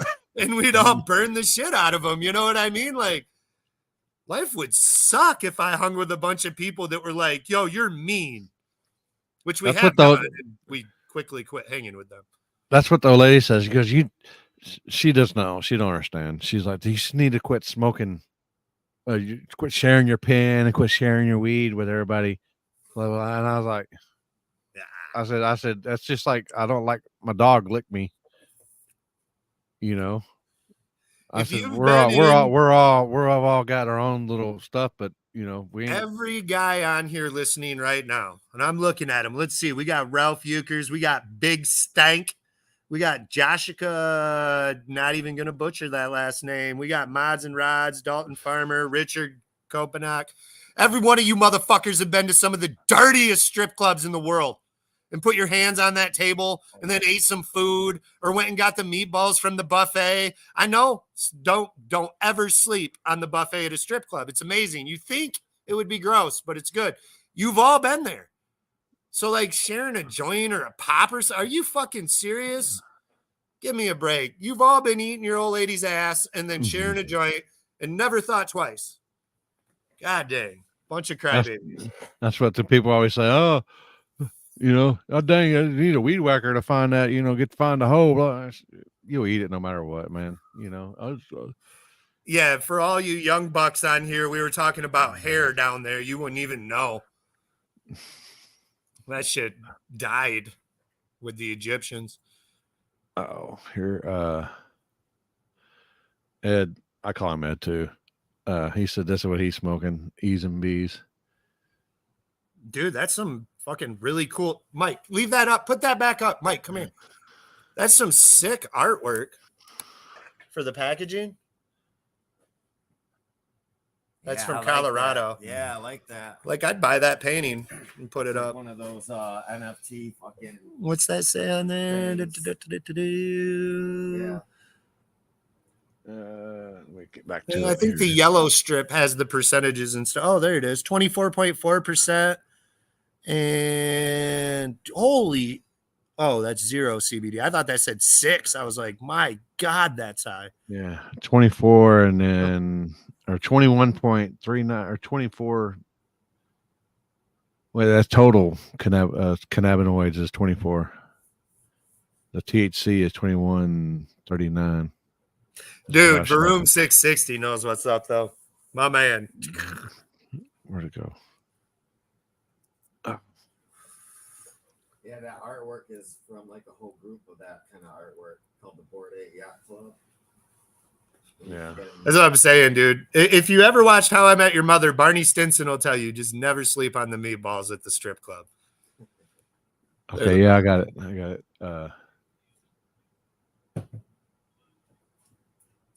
Yeah, and that's another thing. So a lot of people like focus on percentages in weed. I looked this up the other day just so I like nailed this. You'll be proud of me, Andy. So there's 80 to 100 cannabinoids in strains of marijuana. We test for 12 right now. That's it. Like, that's it, 12. So we'll say that there's 80 in the strain that you're smoking. We literally test for 12. There's 68 cannabinoids that we don't even have a way to test for or really understand the effects. And like Andy's putting right there, terps, THC. Terpenes are so much more important than people think. That they're affecting you huge. Like, and they're affecting everybody differently. Strawberry terps and lemonine and limonene and all these fucking means. In between these. On the end. In between these. Yeah. All those are affecting you too. So like, just because you bought the 30% THC does not mean that's going to get you higher than a 15%, like in full spectrum here. Yeah. Like, and that doesn't mean that a 15 is going to get you like the 30 is usually going to be a strong weed. I don't want to discount that having 30% THC is pretty huge. But like those other things can affect you huge. And it's the same as like in a group of 5 people, we lit up, what is this? We lit up rocket cake. And 2 people seem to cough the whole time. And then the next joint we roll up is permanent marker. And a different person is coughing and the others aren't. That usually means that one of those terpenes in there you're kind of allergic to, just like someone has an allergy to like a banana or a strawberry or something. One of those terps in that weed is probably what's reacting or making you cough a ton off it instead of less. And yeah, see, like he's saying right there, I noticed no difference between 30 and 25. That's usually the case, you know, like it's not all about percentage, but don't get me wrong, you know, buying a 30% weed 9 times out of 10 is going to be a pretty damn good weed, period, yeah. Because it's probably got a fuck ton of crystals on it. That's usually how they're getting those numbers. Yeah. That's Big Stank, send it to me again. Big send it to me again. I think I deleted it. I think I deleted it. He sent me a Big Stank he has a indoor grow. It's like I guess commercially because he's in I think he's even from Illinois. Yeah, so there's a good example. Jeff's talking right now, and Andy can back this up. So like 517 right there. Yeah, leave that up for a second. 517 headband was a strand. So I think correct me if I'm wrong, Jeff. I think it was like Lumpa's headband, or it was seeds of Lumpa's headband that he seed hunted. So when he picked the one that he wanted, he called it 517 because that's our area code. And that always tested at 17%, but it was probably our number one seller. for 5 years. While we have 30% GMO in there, we had everything in there. And I loved it too. And it's still being grown by Premier. That's one of Jeff's buddies. So in Michigan, you can still get 517 headband. Jeff still grows it too. So, I mean, I get it through him, but, you know, good luck getting those. He makes pens once every year, 2 years. So He needs to make more. You heard me? I'm just joking. Jeff gives You me heard weed me? all the time. But, yeah, so like that's a prime example. Is 517 headband is one of my favorite weeds ever, and it tests at 17%. I love Gorilla Glue, and Gorilla Glue usually tested 18? 18 to 20 on average. Yeah. 18 to 20 usually. So Damn, 7,000 feet. I guess smoking. yeah, god dang, dude, that would probably be rough. Can you Like imagine breathing- how high you'd get? Breathing alone is probably like tough. Just trying to breathe air.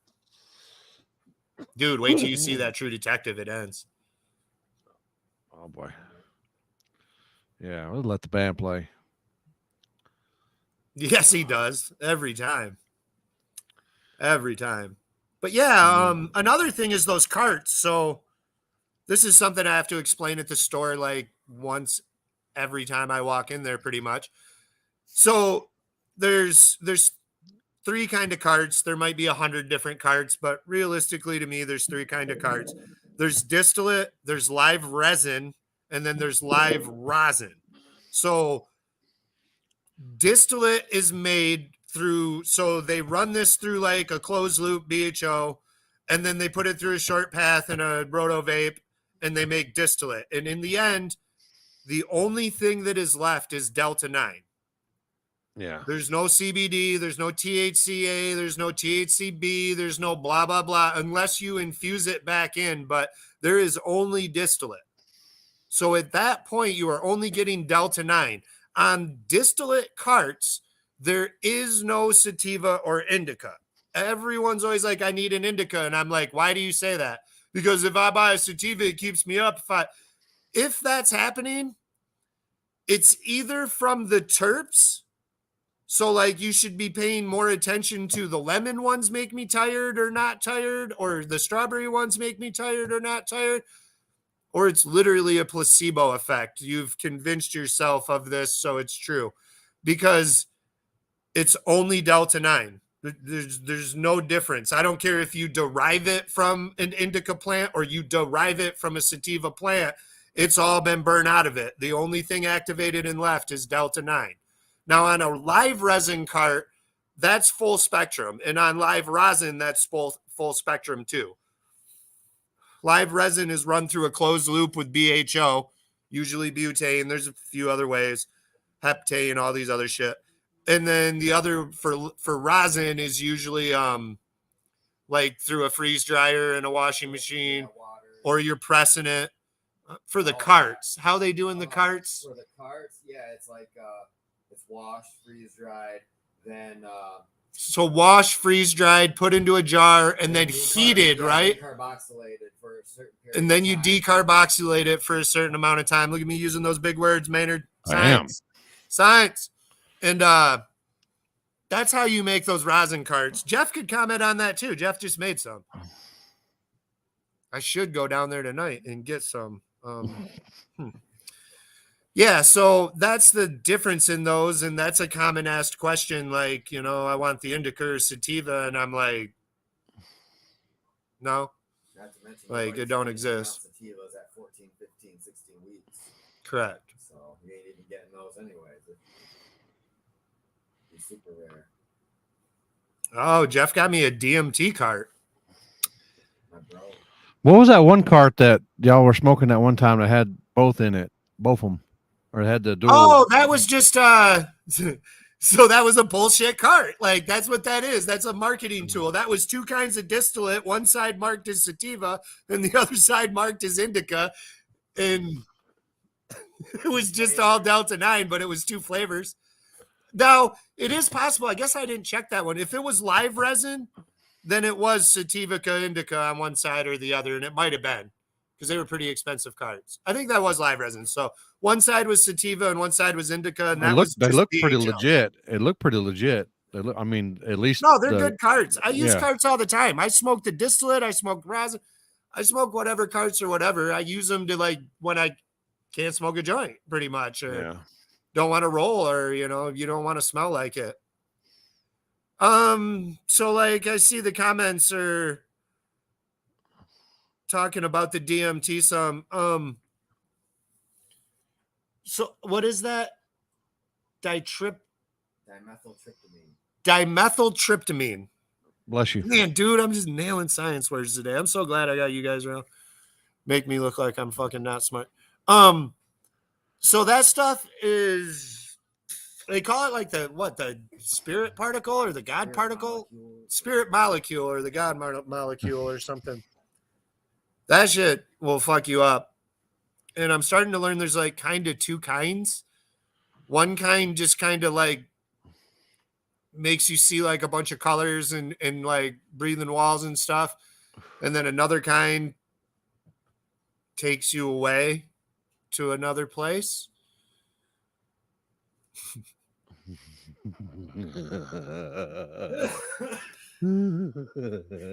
Yeah, Andy, but you're talking to third press here, so like another inside joke. But yeah, DMT might actually transport you to another dimension.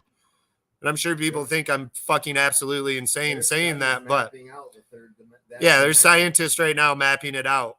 Like people are going on heavy DMT syringes and staying under for 7 hours and trying to map where they go out. And multiple people are going in and their maps are matching as of now. So you fucking tell me what's going on. But either way, like that's some wild stuff. You can't OD on it, correct? Like I think it's impossible pretty much to OD on it. It's in you. It's in you right now. It's in every single fucking person watching this. Every single person in the world has DMT inside their body. The only time our bodies use it are the moment we are born or conceived. I can't remember. And then the moment we die, it releases all of it. So to me, doing research and checking, that's super interesting, isn't it? Yeah. Like it's in us. It can be synthesized from almost anything, like tons of stuff you can make it from. And we only use it when we're born and when we die. Like that seems significant to me for some reason. I feel like everyone should try it once. I don't know if it's something you should abuse. We've had multiple people too, like some crazy stories. So this is a wild story. This is really wild, actually. Like we always have this weird thing where we claim we're in a simulation, and when weird glitches happen, we point them out to each other. So this is one of them. So me and Andy were at the farm, the place where I hid and smoked dab in the farthest depths of that house while Andy was living the dream up north. No, I'm just joking. It was just a rare deal where that happened. Andy did twice the work I did in those labs. So we're sitting at the house. Someone comes over. I can't remember who, or it's someone Andy knows from his past. I can't remember for sure. And they were doing DMT all the time, like just crushing it every day. And one day while they were in this other world that it takes you to, this dude come up and put his hand on his shoulder and was pretty much like, yo, you aren't supposed to be here. It's one thing to come, but it's another thing to try to live here. You don't belong here. Get the fuck out and don't come back. And the dude was scared to death and never did it again. And we were kind of all like, whoa, all right, that's weird. I swear to God, Andy's on here. You can back me up. Mike is sitting across from me, Blanche. And Mike comes out, walks in. We got talking about DMT after literally talking about this like 5-6 hours ago with a different person. Mike has a story and literally is like, yeah, dude, this buddy of mine was way on DMT and he said he did it all the time. And this dude came up to him, shadowy figure, and was like, Dragon was like, bro, you don't belong here. Get the fuck out. Don't come back. Like, it's one thing to come. It's another thing to try to live here. Get the fuck out. So like two different people from two totally different places, don't even know each other, had the exact same experience trying to like abuse it. I don't know. I thought that was crazy. And then both stories come out on the same day. Like, that's so fucking weird. Genomic straight.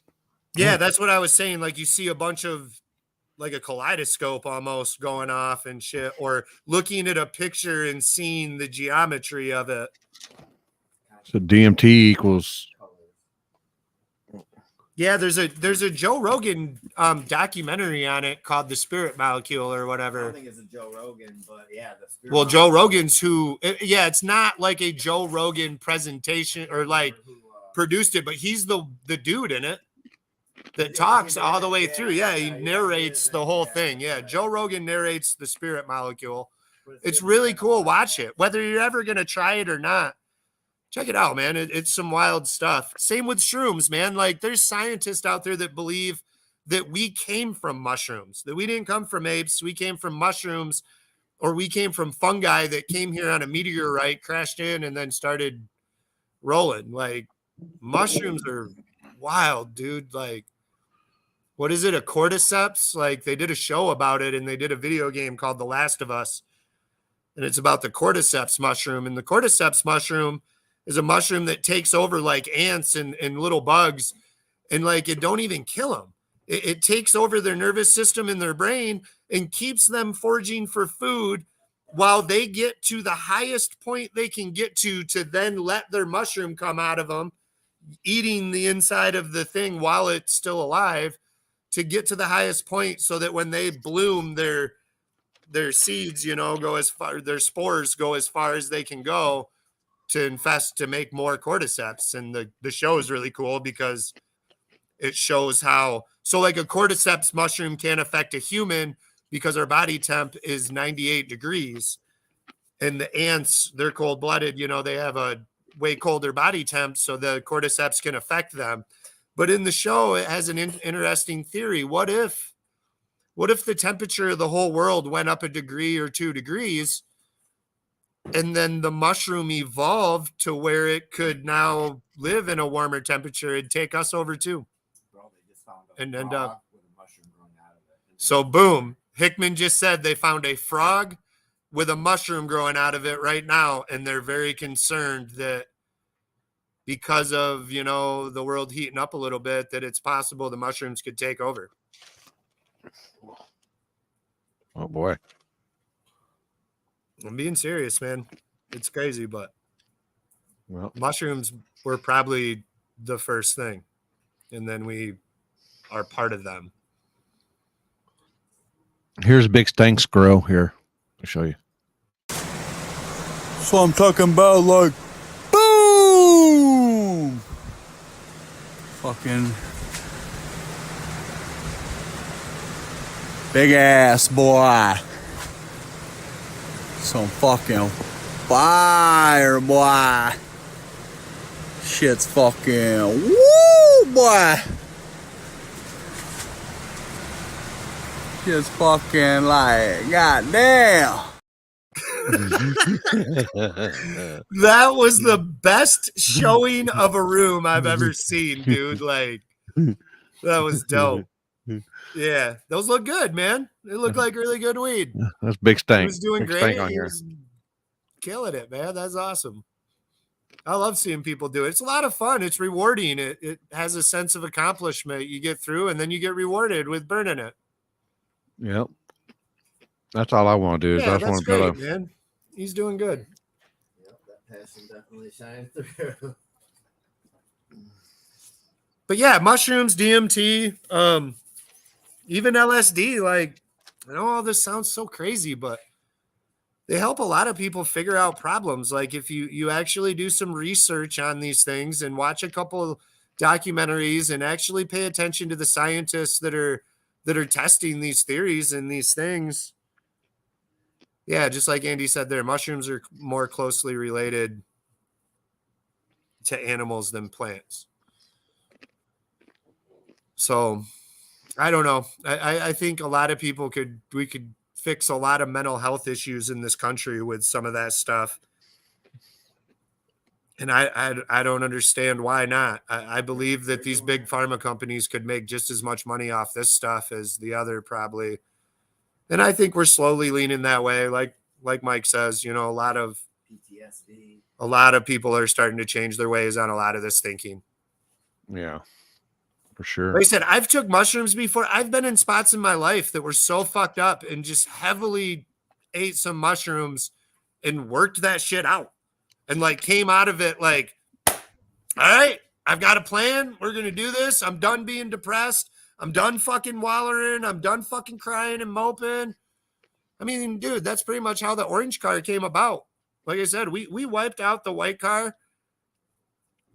And like the white car was everything, you know, like it built this whole thing that we are now, or, you know, even the new car, like everyone knew us because of Bruce Springsteen. I loved that car, you know, like it was the first one we did. It had a lot of sentimental value. And then, of course, you know, War in the Woods is a very sentimental place to me. And we totaled it. So we cried for like 5 days and then ate some mushrooms and decided, you know what? Fucking, I'm done crying. Get the orange car out. We're putting this together. We're showing up next weekend and let's go. So they'll help you out sometime. What's ketamine? Do you know what that? Yeah, it's Special K. Oh, that sounds special. No, like I believe that too. Just like I believe in cocaine, like helps in an extent. All these drugs help when they're taking in the right doses. So, like, I believe ketamine probably does have some therapeutic. Yeah, like that work. What happens is when you abuse pretty much anything but weed, you're going to end up in a rough place. I don't care. Even if if you try to trip every day, it'll eventually not work for one, or you're taking so much that I don't even know. But like, yeah, pretty much like you said, horse tranquilizer is what ketamine is. Probably in some sort of small dose, it has some sort of help, or it probably does help certain people or certain people with certain injuries. But man, I've seen a lot of people I know abuse it, and good. You know, I should have known that because I think the old lady has some because, you know, she says I'm hung like a horse. Yeah. It's true. Can I get a kind of a little fucking courtesy laugh on that? Shit. God dang, man. He needs to smoke more, yeah, man. Special K is pretty popular. I know a lot of people that do it. It's been around for years. Don't do it with mushrooms. That was a rough day. All right, love you, Andy. Get some sleep. Yeah, like my most of my experience with ketamine is not great. It wasn't for me. Yeah, it just wasn't for me. That's a rough one. I never did think about all them people that get high in Colorado. You know, I didn't think about getting high in Colorado with the what's he asking, Limpy? Can you understand? It looks like he's from Australia because he said May. Yeah. Oh yeah. So he said May. This whole mushroom thing is so bad. It's strychnine. Strychnine and make sure sterile like coke. Yeah, I don't know. That's what I can think. Strychnine. I don't know. I got 4 fucking kids, so it didn't work for me, man. Like shit. But you know, sometimes I tell people I'm like Wolverine and I'm a superhero that heals really quick. So, well, you used to be a Playboy model, and then you I've been so many things. I was like an airline pilot. Then you went from Playboy to Playgirl. Yeah, from Playboy to Playgirl, and then back, and then did movies for a while, the ones we don't talk about, and then did commercials for a while. Worked at a bike shop, worked at a grocery store, was a welder, was a fabricator, ran a CNC, worked with the fire department for a little bit, ran a budget tire, ran a truck stop, the repair side of it, a quick lube, weed store, grower, ran a lab, Yeah, I've did way too many things.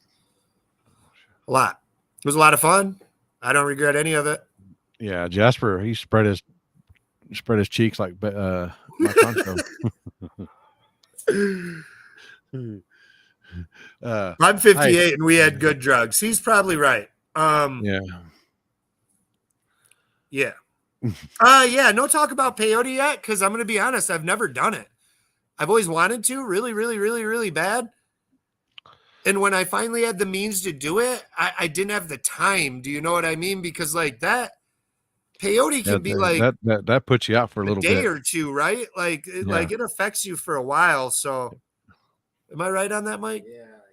I mean, if you do it the way I want to do it, it's probably going to be a 2-day experience. Yeah, you're going to trip just don't for a have while. 2 days to roam the desert.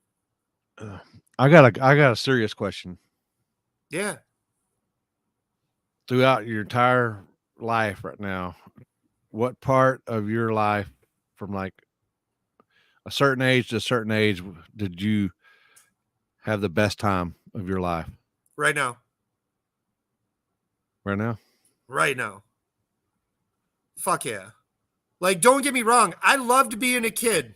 And most people always say I want to go back to being a kid. And I loved it. And it was fun. And like I said, I had an awesome childhood. I was really popular. I didn't have like a ton of enemies. I was really nice to everyone. My parents weren't the richest, but they weren't broke. And they way broke themselves buying me bicycles to race and snowboards and skateboards and building me half pipes. Like, I had a really great childhood, but like, if you're telling me I would trade anything right now, like, Limpy, I can hang up with you right now and go to a restaurant, buy food and eat it. When I was a kid, dude, I was like scabbing money and 5 of us were throwing in for a hot and ready and we were broke. Like, that sucked, man. I didn't want to do that. I didn't want to have to go ask my parents if I could go somewhere. And then when I was in my 20s, we just were partying so hard that like it was fun, but I don't know, man. I pick right now, man. I race all over the country. I'm on a show with you right now. I have 4 of the greatest children anyone could have. I have an amazing wife that lets me be this asshole idiot and still be in that bed in there when I go to bed tonight. I've got the best friends in the entire world that you've met, hundreds of them. I've got Mike here. I've got Andy. And like, my friends, like, dude, how many people have 15 people that I could go take $100,000 to right now and be like, don't touch this, and they wouldn't. Yep. Like, no one I've met has as many amazing friends that are willing to drop what they're doing and come help me with this car. Come help me right now. I could call 8 of them and be like, yo, I'm on the side of the highway. Come help me push this on. They're going to come do it. My parents were fucking, I wouldn't trade a damn thing. I want to be right now. I want to be right now. I'm smoking weed, really good weed right now on a TV show that's worldwide. People actually give fucking 2 fucks what I'm saying. That's fucking amazing to me, dude. Life could not be better in this. Like I've told you in that last interview, when I started this shit, we were watching Street Outlaws. Everyone called me corny, whatever. I had never watched it till I started building this car and a friend come over. They were like 8 seasons in. And I bought the first season on Prime and we started watching and like Boosted had a car like mine and shit. And I told all these dudes in this garage, Mike's sitting across from me and heard it. When we started building and I told him, I'm going to go race those dudes. I'm going to beat some of those dudes. I'm going to run with them. You watch. And they all, I don't care what they tell you now. They laughed fucking like Charlie Murphy laughing at Prince. Like never quit laughing in their head. They didn't laugh out loud. They looked at me like, yeah, brother, you know it, dog, or whatever. But they were laughing. And look where we're at. Like we did all that. It's the best fucking feeling in the world, dude. Like, I love it. I have like bipolar and Joe Williams, and anyone who's met Joe Williams will like tell you like one of the most inspirational, amazing human beings ever. And that dude loves me to death. Like I couldn't ask for anything more. Corey Malone, Bobby Burton, Jake Blaine, like Jordan at J&E, Rob, Bobby Bill, like Phil, Everett, fucking Joey LaRoque, like Matt Munson. Dude, I feel bad because I'm gonna leave 40 people out. Jeff Thomas, Chris Limpy Collins. He's all right, but Fuck that guy. Edit, E's and B's. Josh Robinson, dude, has fucking been my boy since the beginning. Like one of the first people to ever even come look at us in the pits. Just Ryan Mitchell and Megan and Eric, dude. God, I love Eric so much. I fucking love Eric. And Jason Rank and Callie Nate. Like Callie Nate has become such a good friend and someone I just love to see. And prayers for Billy. Okay, I didn't know how they were pronouncing that. Prayers for her, man. It's been awesome to watch her motor through this. She must be a fighter like Jason, dog. Yeah. She got her dad's heart. I love that shit, man. I love people coming together. Most of this world is really good to each other and really like cares about each other. I don't know, man. My life is fucking awesome. Like, fuck, I almost want to cry. It's so dope. Like, Garrett at Fuel Tech hooks me up. Like, Fuel Tech. I don't know how many people know this, but like, Fuel Tech doesn't do what you think they do for people. There's very few people that they do like what they do for me because of Garrett. And I don't know. Like, I couldn't be in a better spot, man. I couldn't. Like, Victor Stevens and Randy, and Affordable Doors that sponsors the car, like, dude, they pay for all my fucking fuel. Like, it's so fucking huge, and they're so great of people. And like, I don't know if they know this, but like, whenever I think of like the apocalypse happening, that's the first place I go. I pack my family up and I go to Victor's because they have a fuck ton of guns. They have cows and sheeps and shit to eat and a lot of land, and we can set up a base and trample you motherfuckers.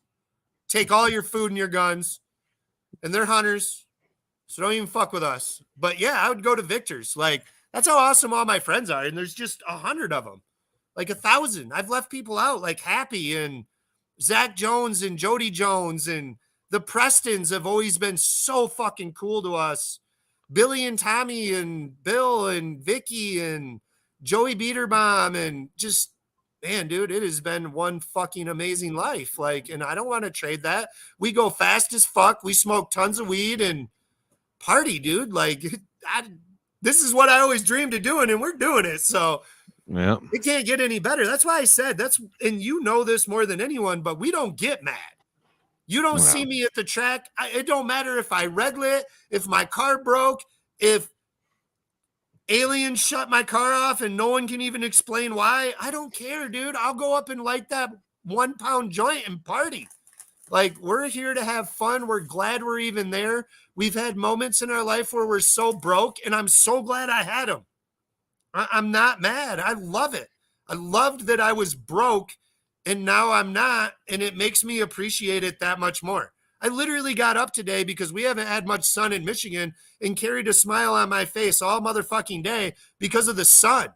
And anytime I wanted to get mad when some jackass tried to cut me off in traffic or whatever, I just made up an excuse. Dude, he's got to get to the birth of his son.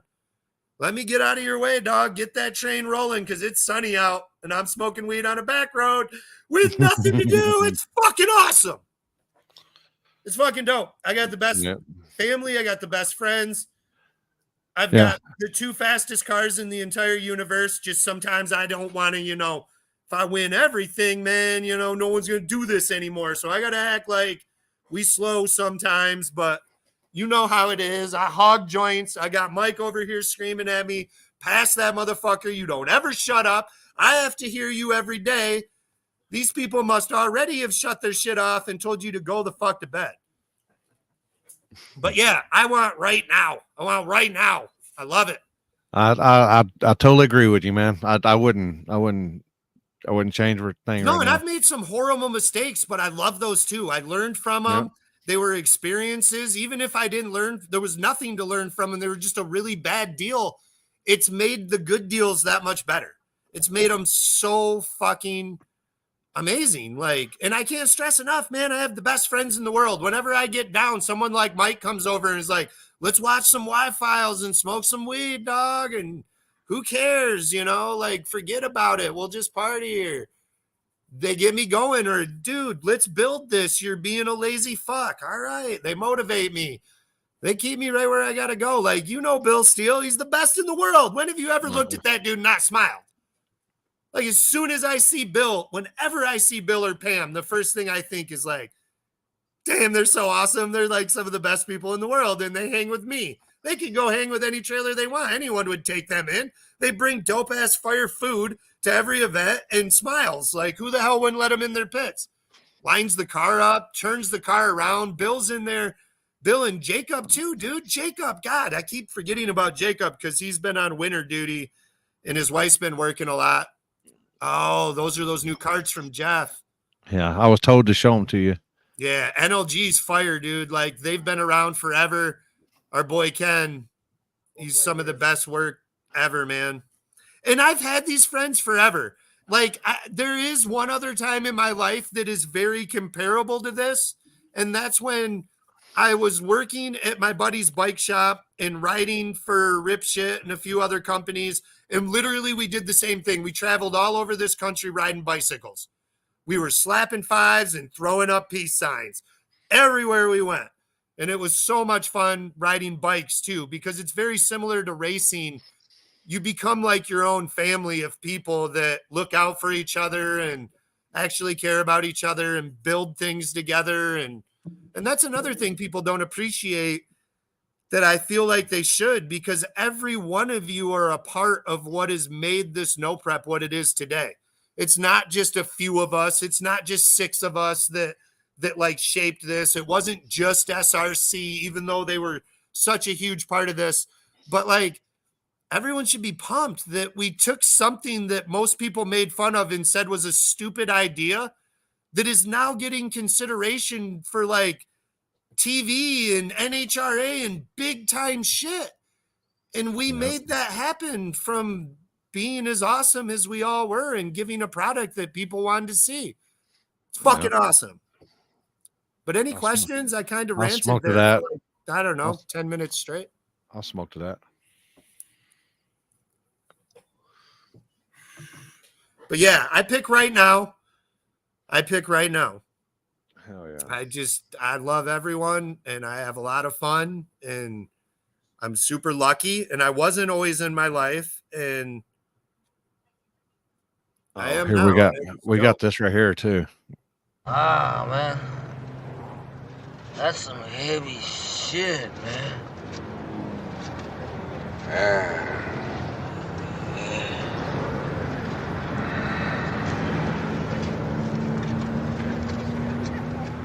Hey, man.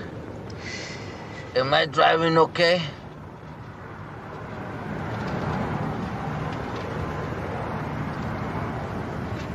I think we're. Oh, sorry, I forgot. I think we're parked.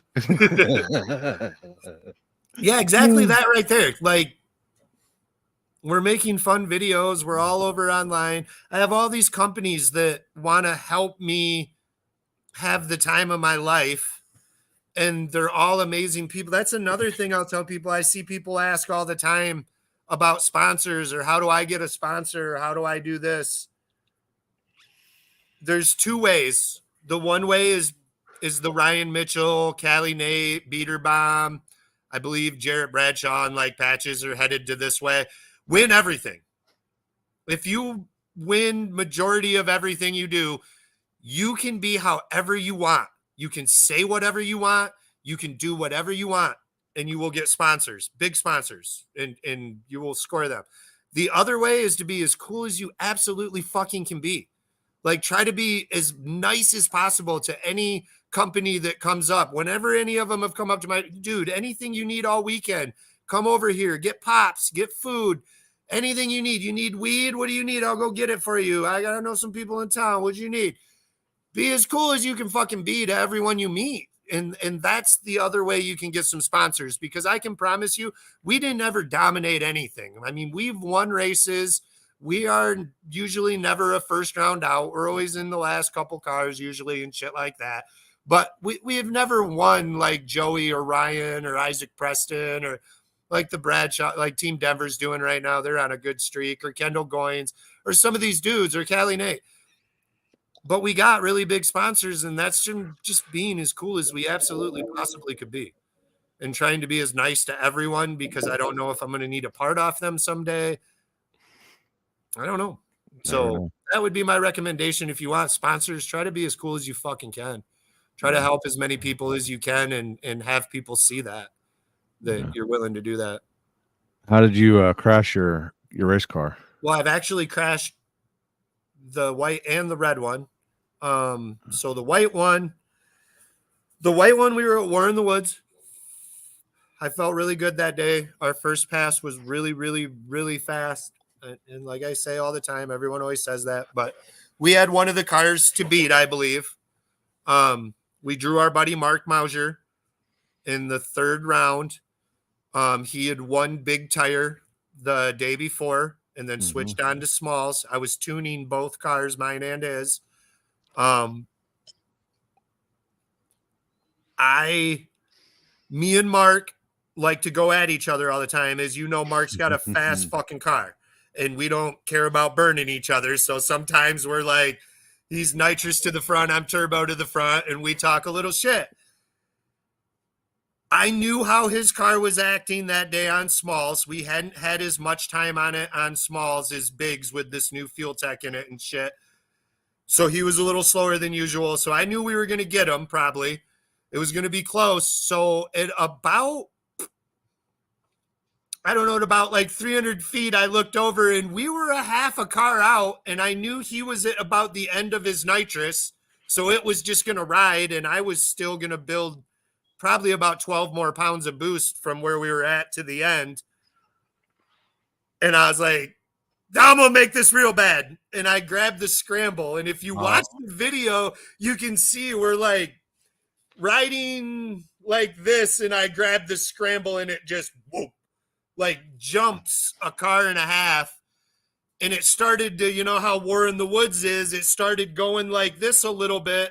And when we got over by the guardrail, there used to be, they filled them in now, there used to be some decent sized potholes. If you got too close to the edge, it hit that big pothole, it unloaded the suspension, and it started doing this. And I kept trying to, you know, not make any jerks.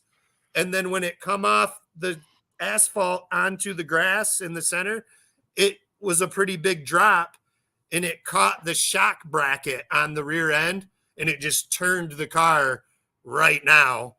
And you know, I probably could have drove towards Mark and saved it, but I'm never gonna ever try to fuck someone's car up. I'll fuck mine up first. So I didn't turn, but when it hit and started to pull, I didn't even try to like really come out of it, and we just slid off into that hay bale. And thank God for the hay bale, because my car was not equipped to hit trees. Like, we had a cheesy 10-point cage in there. That was it. Like, when that crash was over, I could reach behind me and touch the floor was so buckled I could grab the yoke on the rear end. Dang. Like, it was wide open. Fit my whole arm. I could probably crawled out through the floor. Like, so then that's when we got into big safety, and we built the orange car for a couple events just to get by, and then ran the new car that I got through Bipolar. Once again, they helped so much. They're so awesome. I fucking love Joe. Great company too. Anyone that's used them knows. Everybody loves Bipolar. We switched to that red car. We built that, and like me and Bobby literally like put that together in 5 days. There wasn't a brake line, fuel line, wire, nothing in it. Not even windows, floor, doors. Pretty much nothing. We put that all together and went down to Happy's race, if you remember. And then in the second round of small tire, we lined up with Raggedy Ann, and I had the brake on the floor, and it was in a really bad position, and I wasn't used to it. And when we got to the end, I jabbed the brake way too hard, and it just pitched the car. And you know, at the time at Kentucky, Like you stayed in the groove or it more than likely went bad. So once it pitched, we were on ice. And then I purposely put it in a hay bale because I was running out of hay bales and it was going to jump this giant like berm if I missed all the hay bales. So I like tapped a hay bale and it fucked some shit up. It fucked the front end up. It packed the turbo full of hay. It blew both the front tires, but we ended up bending some shit back around, blowing the turbo out, starting fluing the tires, and made it to the next round for even big tire that was like before small tire. And then I think we made it to the last 6 of small tire, and Al Bundy took me out. Pablo there, Gary Lindsay. I love that guy too. And then, we ran Jeff in the final, remember? And I tried guessing Happy's Light, and he had changed it because someone told him Mark knew it, which I knew it too, but it was the biggest jump in the history. I don't care what anyone says. I don't care. Unless you like pulled up and Limpy like went to like look at you and you jumped, there wasn't a bigger jump than mine. Like you gave one, Happy gave one wave and I just let go of the button because that's what he was doing. And we got fucked up by Mr. Jeff Thomas. In the final of Big Tire, though, after wrecking and only having a car that we put together in 5 days, we were really proud of that. That was a good time, too. But, yeah, so that's how I wrecked both cars. We still run the one. The white car that was a wreck. It probably, like, went into that hay bale at 140, 137, 135, somewhere 135, 140 into that hay bale. And it blew the whole front end of the passenger side door pretty much. Like, wadded that one up. But the other one, we just kind of doinked it into a hay bale and spruced her up, and away we went. And then bipolar and stuff helped me fix it back up, and Bobby built and shit like that. And by the next race, we were back to what we were.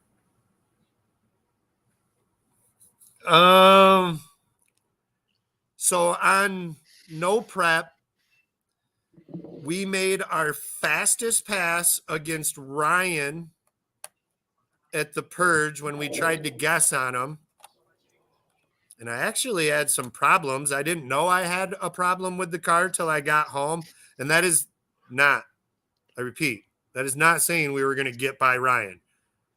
Ryan was rolling that day, dude. Like, Ryan was rolling there harder than More in the Woods. Like, Ryan was rolling. But we would have probably even did better, but we went 470 flat. I think on that pass, we went 470 at like 156. So 470. Yeah. See, Jeff knows what's up. I've been really fast. I've been on an airplane once too, but yeah. So I think 470 at 156 on no prep. And then one time I ran the white car on prep. No, twice. I ran an event once and then I ran another time. And that was with radials and prep. I took all the weight out, but the car was not like set up for a radial. And I think we went a 463, like 160 almost, 159 or 160. That's like technically the fastest I've ever been. On anything. I don't know. I've ran a couple drag sleds that were really, really fast. I can't remember how that worked out, but that's the fastest we've ever been. That was this year. That's why I said stuff's got kind of crazy at some places. And I believe this year a focus is going to go on trying to rough the track up a little more. Like, I think promoters are going to try to figure out a way to slow us back down. Because it's moving.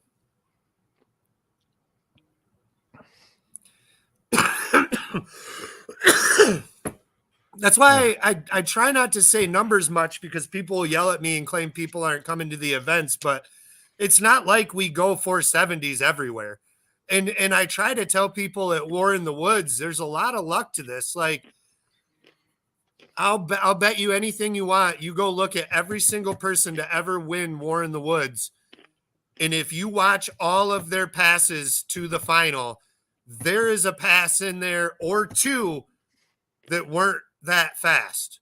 They got it done and beat whoever by luck of the draw or by that guy jumping or whatever or crossing.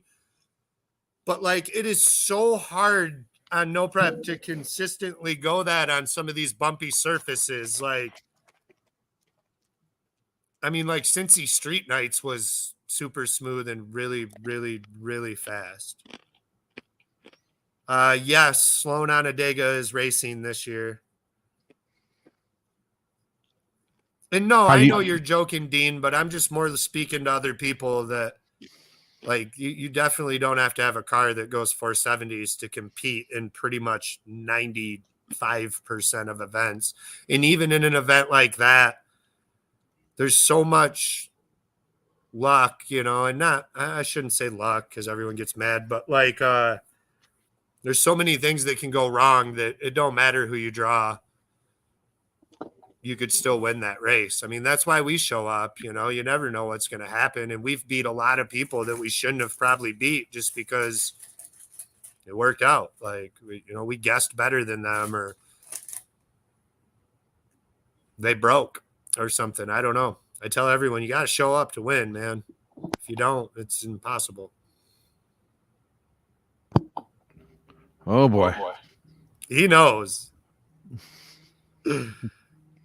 He knows. Oh boy. Oh, I love him too.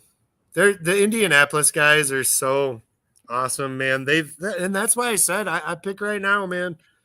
I pick right now. I say it over and over again. So many good friends and so many awesome people and all over the United States, you know. I mean, they're everywhere. Yeah, like I said, I have people like in that last one I told you, like a guy from Germany.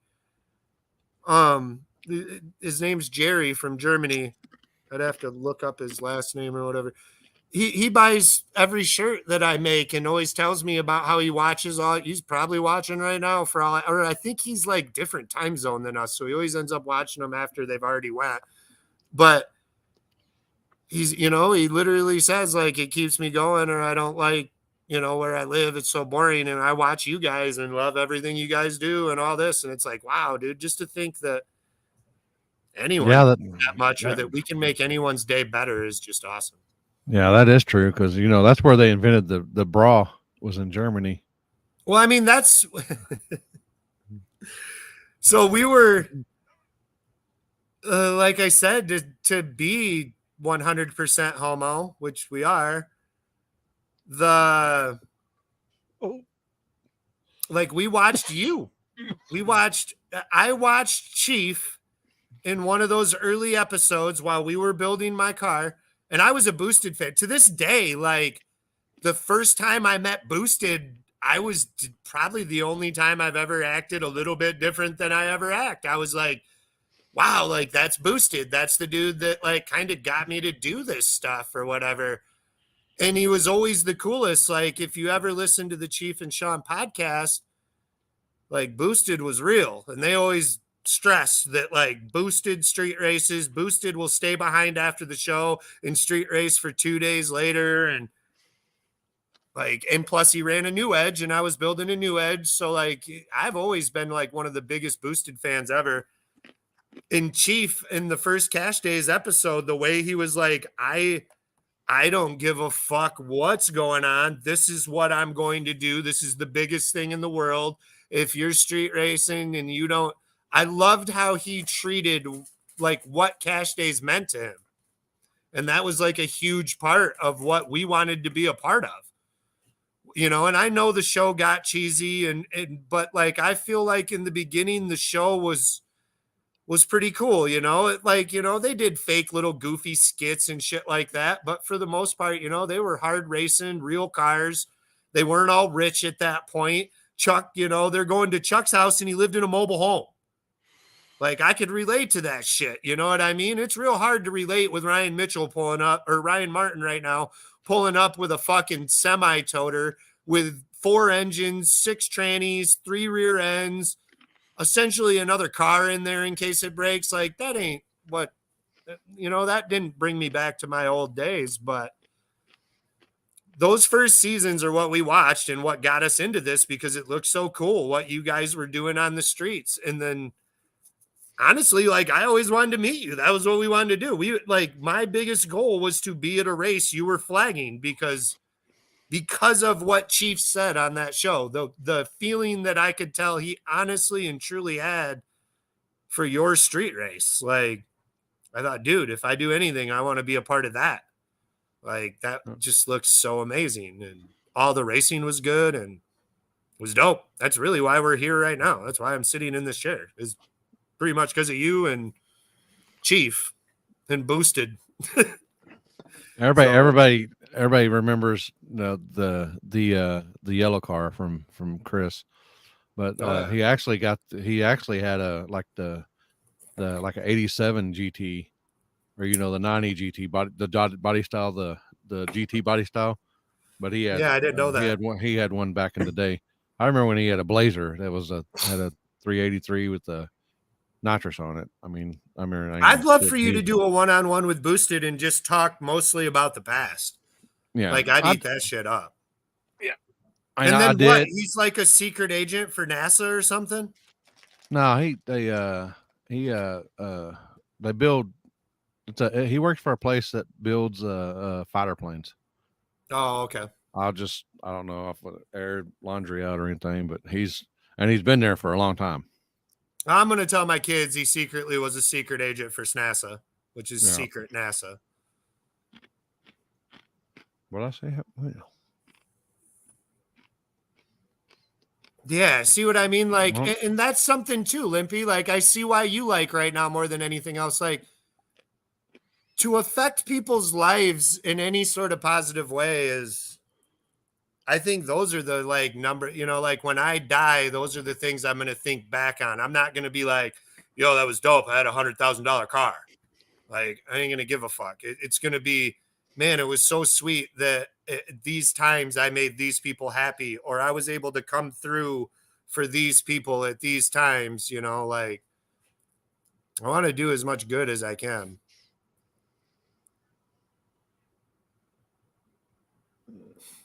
Yeah. Appreciate it, man. I appreciate that too. I fucking love it. Like I absolutely love how many people come up to our pits and want to sign my car and shit. Like, I awesome. still haven't signed it.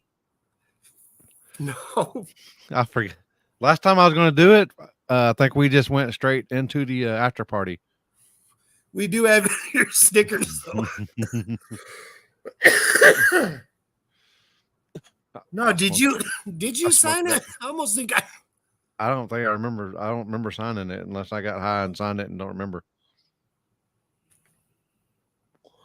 I was gonna sign it at Brown County at one time and something happened and I don't. Yeah, that's weird. Yeah, I don't remember signing it. I don't remember or something. I don't remember signing it, Jeff. Yeah, I don't know. But yeah, all that stuff's so awesome, man. And I love watching all my friends succeed. The first time I ran Dean Blevins, I literally was scared to death. I thought, dude, I watched him make a first round pass. He used to have a blower. And we were at Muncie, Indiana, and this dude hung the hoops for like 20 feet, set it down, and just cranked to pass. And I was like, damn it. When I drew him, I was like, fuck. Like, I've never been here before. My first pass wasn't that great. I was like, shit, man, I don't really want Dean right now. Didn't have it yet. Wouldn't that pass is when you hung the hoops on that thing when you went by me?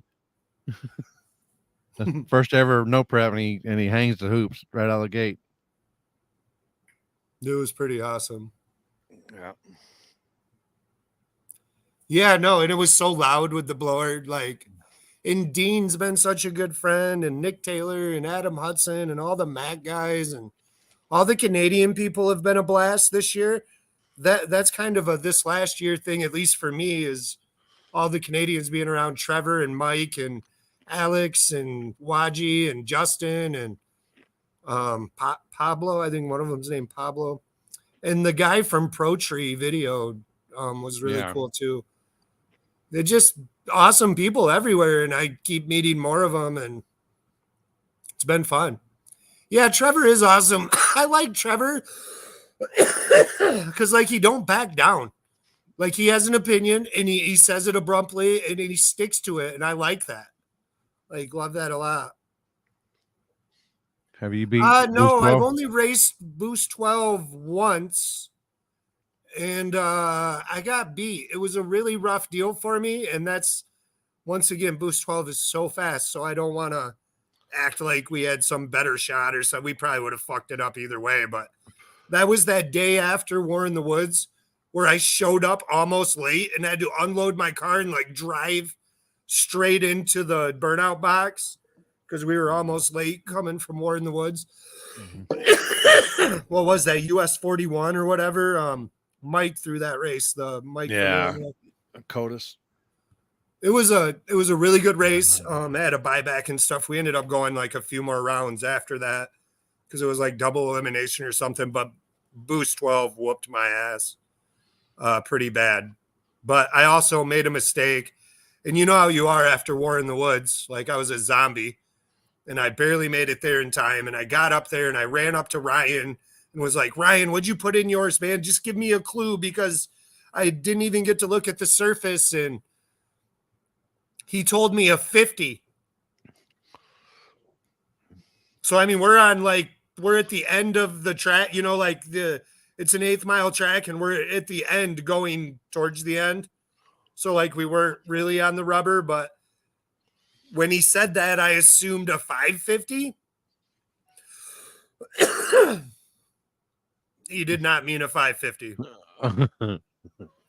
So yeah, Boost 12 fucked me up because Boost 12 was more towards Ryan's prediction than my assumption of Ryan's prediction. So that one got me whooped up pretty bad. Oh yeah, it's B-Rad's birthday today. Oh, happy birthday, B-Rad. Oh, yeah, they came down this past weekend, and this is how fucked up this is. And I'm fucked up right now, but this is how fucked up it was. Matt and Brad came into town because they're gonna have Lonnie was doing a tailgate race or a truck race, and I was like, all right, we got down, and he got here about, it was like 1:30, I guess, in the morning, and we jab it up, and we're getting ready. So we go have a safety meeting, and he brings that fire ass lemon kush, whatever it is, one lemon, whatever. Yeah. And I hit that, and I wake up about 5 or 6 o'clock in the morning, freezing to death. Like I'm just freezing to death. I had to pee. I peed, and I'm just shaking. And I was in and out all day long. I was cold. I was hot. I was cold, hot, and I had 101.8 fever. And I missed Mama. Well, Mama wouldn't let me go to the street races, but I didn't even really want to go.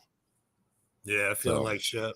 Yeah, I was hating life. And about 5 or 6 o'clock in the morning, I woke up sweating. So and I was like, hell yeah! I woke up feeling better. Dude, okay, so I have a video and a song. So I'll see if I can send this to you real quick. Oh boy. The other day, someone said like post a video that showed like one of your favorite videos or whatever, and this one right here, I feel like is the best representation of just all of it. So like I'm sending it to you right now. So I'm trying to figure out. I don't ever get to see behind my car. It's coming. It's going to take a second to load. But I don't ever get to see behind my car. And this video was Bill's now running a 360 cam on my car. You can see behind. And in this video, you can see all these people that are like rooting for me and standing behind my car and supporting me. And then I picked a Mac Miller song that like explains like, you know, like really how I feel most of the time when I'm at these places. And And like, there just couldn't be a better video to explain how awesome all this is, because there's like so many big names and people standing behind like our car at War in the Woods before we go. Yeah, it's, So it's like a uploading pretty right awesome now. deal. I'm trying to, Mike. I'm trying to. I gotta convert yours somehow. I gotta figure out how to save it. Corley sent a pinata deal, but I can't. I could. I was gonna say I could send the video No. on text instead of. No. No. Mike's is like, it's on like a reel or something like that. But I'm trying to download. I wonder if I can. Oh, I know how to do it. I know how to do it. But here we go. Here's the video you sent. Whoa, I ain't just an average Joe, way above the average flow, boy, my life is most dope. No matter where life takes me, find me with a smile, soon to be happy, on me laughing like a child. I never thought life would be this sweet, it got me cheesing from cheek to cheek, ay, ay. And I ain't getting away for nothing, cause that just ain't my style. Life couldn't get better, this gon' be the best day ever. If it ain't about the dream, then it ain't about me. Go a couple full weeks without a good night's sleep. Imagination, making musical creation. The journey that I'm facing, plus the paper that I'm chasing, got me crazy after saying it. With the lanes I see you hating, but there's nothing. Hell yeah. Yeah, Hell like yeah. I pick right now. That's a fact. That's a fact. If I could have all those people supporting me, and I can have you up on the light, and we can get some wind lights here and there, and be hanging at Brown County. If there's anything better, I'm all ears. So we are having a blast. We intend to have more of a blast this year. Like I said, we've got 2 cars with Jeff's. I'm going to drive it for a while, and we're going to slowly get Jeff comfortable in it and get him used to, rocket ship and shit. And then probably by the end of the year at a lot of these events, we might be bringing 2 cars, and I'll be tuning on Jeff's, and he'll be running it, and I'll be running mine. And we'll kind of be like a 2-car team. But for a little bit, I'm going to run it at some of the big events just so we can see what we can do with it for a sec, and it should be a blast. So we're intending on having more fun this year than any other year before. Oh shit! This is what I couldn't save it and it'd make it bigger, but this is what Mike sent. Oh my god! Grab your package, right? Okay. You want to give it a couple tugs. There's a lot going on. Well, it's complicated. That's what I you grab your package, but then you want to taunt while you shoot, and you throw the bullets. You don't actually shoot. You throw the bullets at them. Brace yourself. So arm up. Oh shit! Oh boy! I sent that. Let me see. Oh, he got the back part of it. He sent me the back video.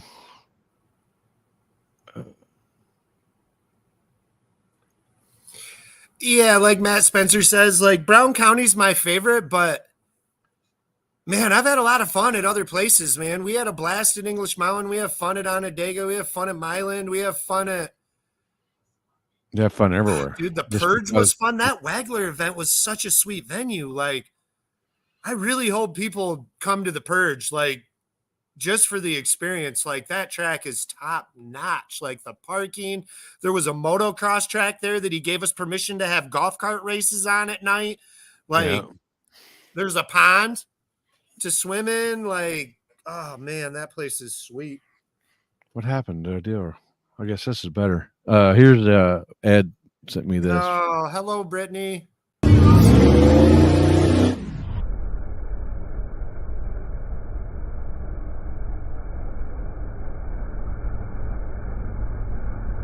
All right, I think we can talk. Wait. Yeah. Good Lord. Come on now. All right. Are we ready? Y'all ready? All right. Go.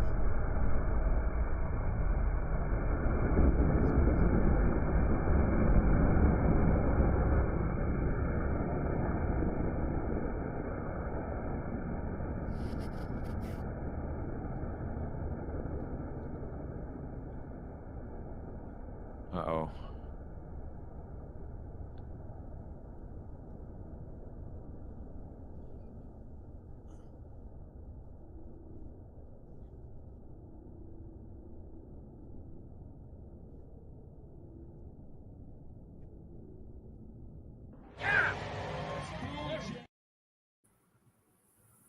Hell yeah.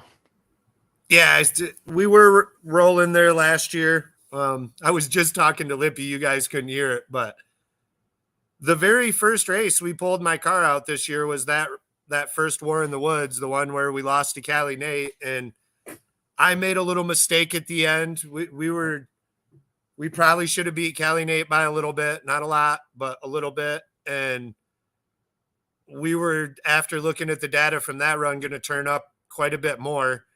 I really, really, really do think we had something for that race, just slipped up.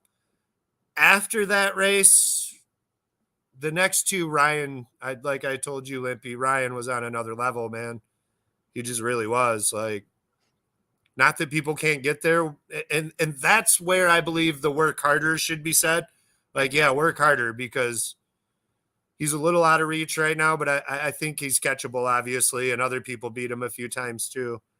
Oh, shit. No, I did not get those injectors out yet. Oh, yeah. I should have them. God, dude. If Jeff Thomas is on here, he'll tell you I am the worst fucking person in the world at shipping something. It takes me like You gotta have do you have post-it notes everywhere? I don't know why. There's no excuse for it whatsoever. I drive by the post office 100 times. I used to, like, just one of my jobs I used to do was shipping for multiple companies. That I don't know, but for some reason I'll never remember and never head down there. But I do got to get those down. I'll work on that this week. I got to run to Fuel Tech on Wednesday night, so I'll get them. I'll probably try to do it tomorrow after I drop the kids off.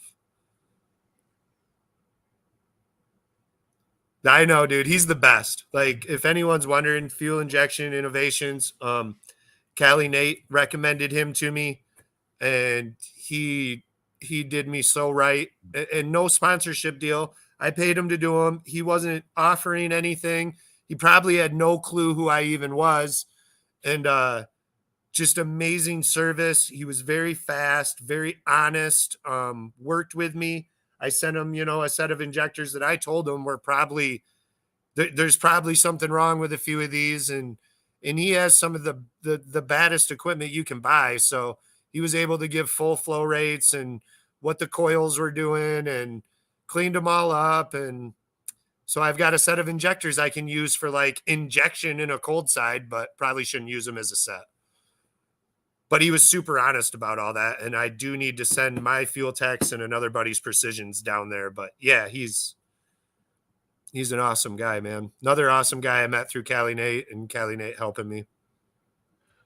Yeah, we always have fun for sure, no matter where we at. But I meant as far as energy and outlaw shit, outlaw, no prep racing, door-to-door racing, fans on the edge of the seat, cheering the whole time. Just a 10 out of all on all levels. Yeah, no, there's nothing like that return road. You make a pass at War in the Woods and win or lose. I'm serious, man. They're cheering the shit for you. Like you are Kid Rock walking out onto stage at Wrigley Field. Like, these dudes, you can see it on their face. They are absolutely ecstatic that you just put that show on for them. They're spilling their beer, jumping up and down. They're screaming from the top of their lungs. I'm coming by and they're beating on my roof. They're all jumping in front of me like, dude. I promise you, man, like, whether you think you're fast enough or not, come there one time for that return road, because you will have a dose of what it feels like to be a superstar. And they don't know if you are or aren't. They don't know if you are the fastest dude in small tire or the slowest. They don't give a fuck. You just put that show on for them.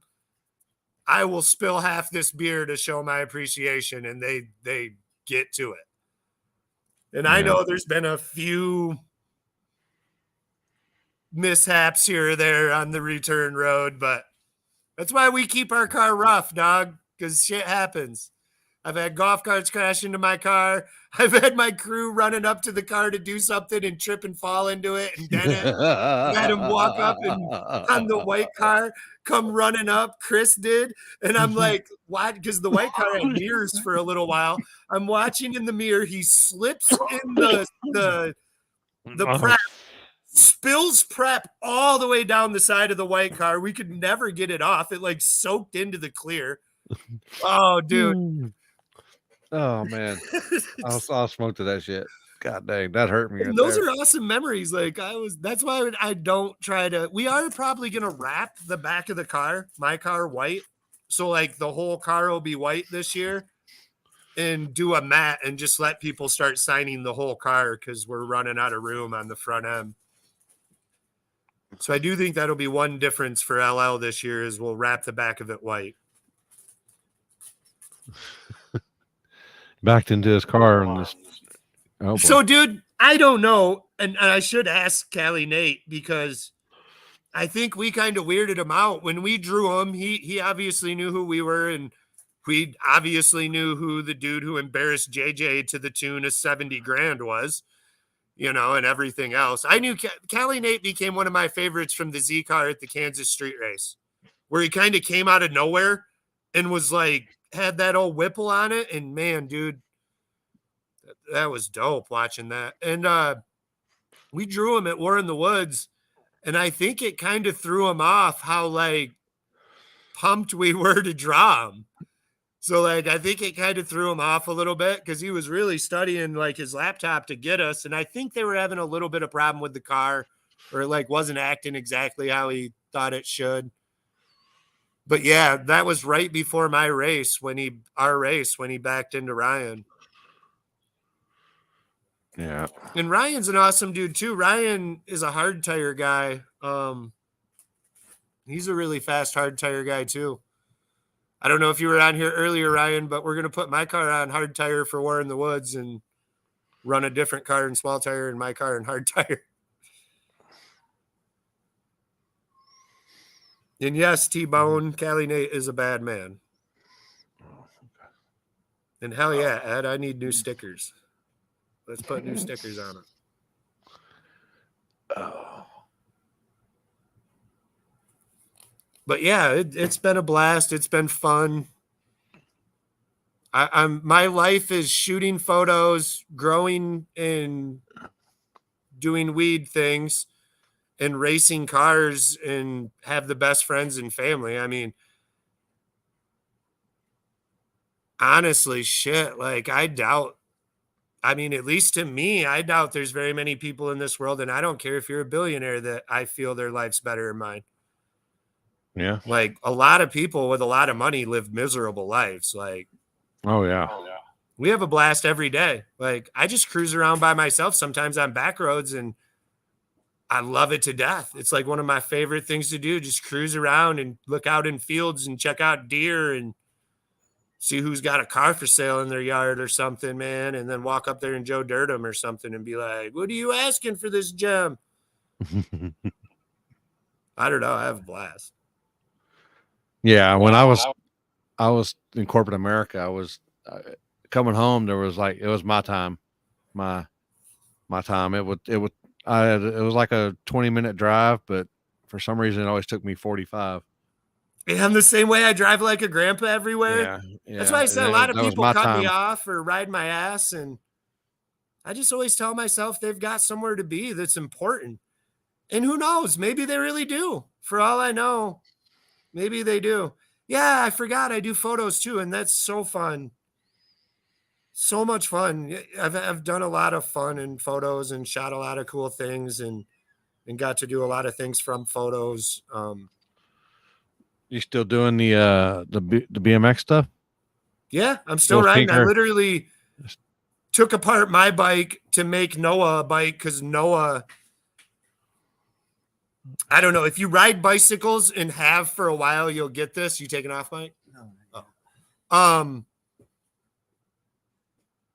Noah rides like Aaron Ross. He's like not smooth and really hard on stuff. Like he lands hard. It's not graceful. So he's really hard on parts. So I had to take my really expensive parts off and make him a bike out of his bike today. But yeah, we still do BMX. I still the guy Kyle who owns Stone Depot has that gigantic Red Bull park in the back of his house. Like I can probably send you a picture of it real quick. Dude, Dean is referencing Swamp Fest. If you can, Limpy, just type in Swamp Fest on the side of your screen and check some of that out, because that's got to be the War in the Woods of BMX. Like, it's so crazy. Yeah, it's so fucking crazy. Any cool new weed things you've heard? Like new tech, new something they're doing? Tissue culture's cool. Yeah. February. Oh, that's this weekend. Or it was this weekend. Well, it says February 16th to 17th. Photo is what I wanted. Limpy photo.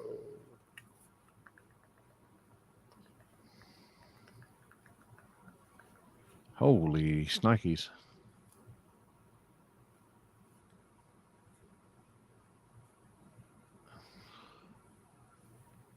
Have you ever watched them videos like for them guys that do like the how they have like point of view cameras and they're like jumping, like they coming down hills like off the mountains? Yeah, you're talking about Red Bull Rampage.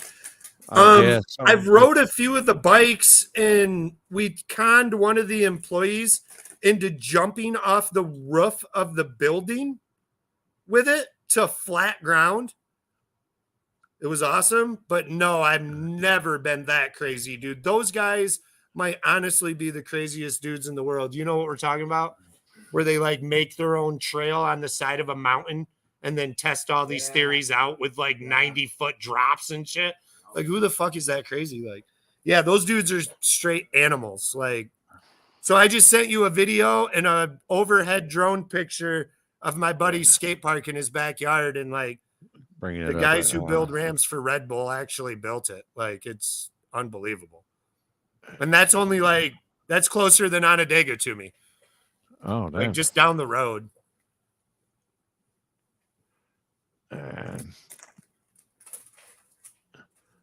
There's the overview. And there's some outdoor plants over in the little shack. Oh, hell yeah. Hell yeah. That's my area. I can hang out by top and I can do the aerial and photo. Then the like airbag on the grass is like an airbag. So you can like come off that box sideways and jump onto the airbag and try backflips or flares and shit. I got you.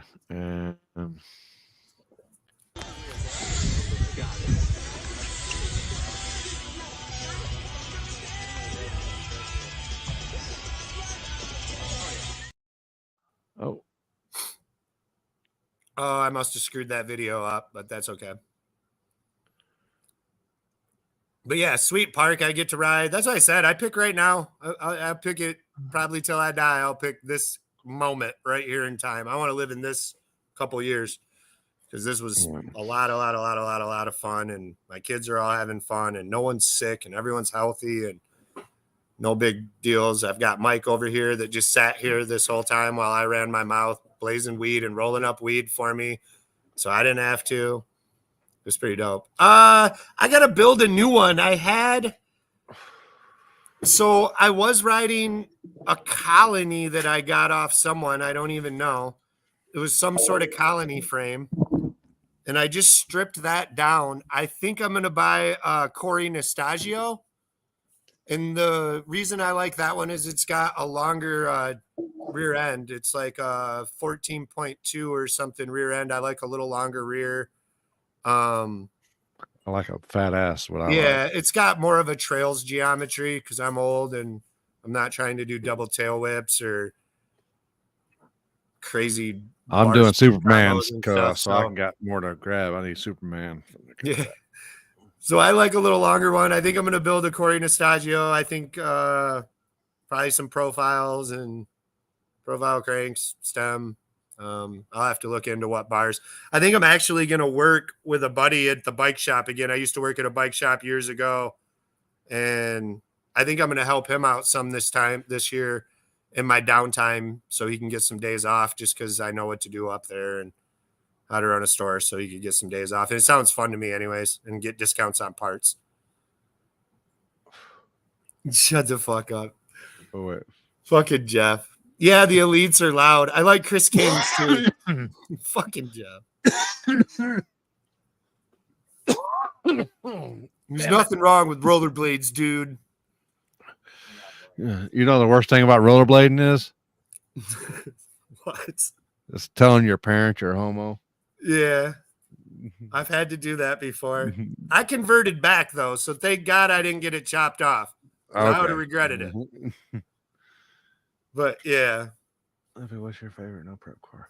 Rollerblades are something different. But they're super exercising. What do you mean? What's his favorite no prep car? LL Spool J all day. What are you talking about? Yeah. There ain't nothing more favorite to Limpy than that. Yeah. Before that, it was Bruce Springsteen until I wrecked it. Facts. No, I don't know. You got to have some that you really liked. Like the Nerd was always one of my favorites because it's like, I don't know if people would even have front ends off their car right now if it wasn't for him. Like, yeah, and that all started out because he had a stock front end on it, and he got in a wreck. Then he got a one-piece front end, and then had a wreck, and then the front ends were on back order for like, yeah, and he was just like, fuck it, and started 6 racing. months or whatever. So he just raced without the front end on it. Yeah, that was cool. Yeah, he was super inspirational to me too. Like I said, I was watching all those dudes while I was building this car. I was watching like 1320 and what was the one? Speed something? Speed Obsessed. Speed Obsessed. That was like the first dude with one of those 360 cams, man. And it was just, it was so cool to watch that shit, man. Toby had a good time out there too. Cool. So cool, man. Yeah. Definitely good times. Definitely blazing weeds. Joe rollerblades. Well, you know, if you're Joe Rogan's age, you're allowed to do whatever the hell you want. Yeah, if you're the type of dude that can pretty much armbar or choke someone out at will, that and if you're older than me a little bit, he's just a little bit older than me, but he has some strong kicks. Yeah, like I think this dude has like one of the best kicks in the world, Joe Rogan. If you can do that, you can rock some blades.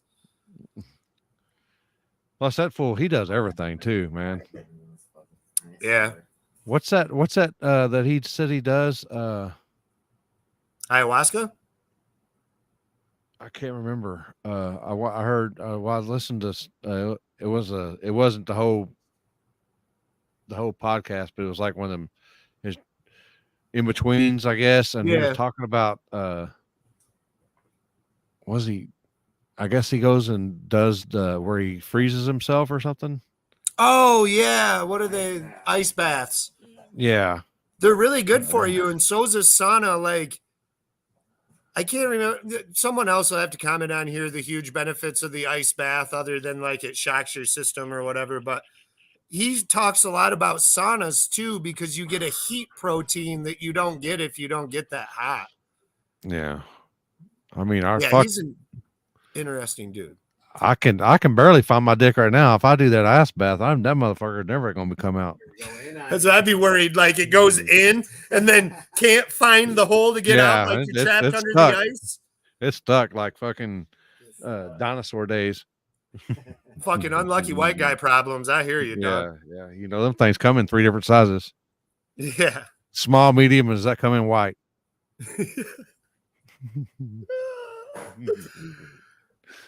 Yeah, there you go. Cold and heat shock proteins chamber deal. Yeah, he does one of those hyperbolic chambers too, or whatever.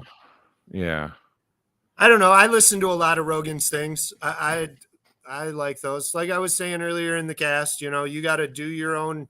You would have really loved this part. I was like, you got to do your own research and make your own decisions, but do the research. Don't just listen to the first thing or even the second. Like if something intrigues you, dig deeper. Yeah, go make your own decisions. Stop listening to everyone else, please. Please, please, please, because they're all lying to you. Especially if you're asking me what I just went. I'm lying. Cold. I don't know. Point blank. I'm lying. That's at least what's your go-to? At least half a second? It all depends. Like I've said faster or slower before too. Yeah. And I never used to do this. For the first 2 years, someone asked me what I run. I just turned my phone like this. So there was like no question. Like pull it right out of my car. Like, no, this is what I just went. And then I realized no one else was telling me the truth. I mean, maybe one or two people, but like no one was telling me the truth. So after that, I was like, all right, I'll have fun. And it literally just depends on how I feel when they ask. And don't get me wrong, there's a few people that are in the club that I'll tell the truth to because they'll do it for me. Yeah. But it's few. Olivia, who's your favorite woman racer? I'd say the Shawnee Haggard here in Fort Worth. I don't know. Y'all probably don't See, know that's her. tough for me. I like Tiana.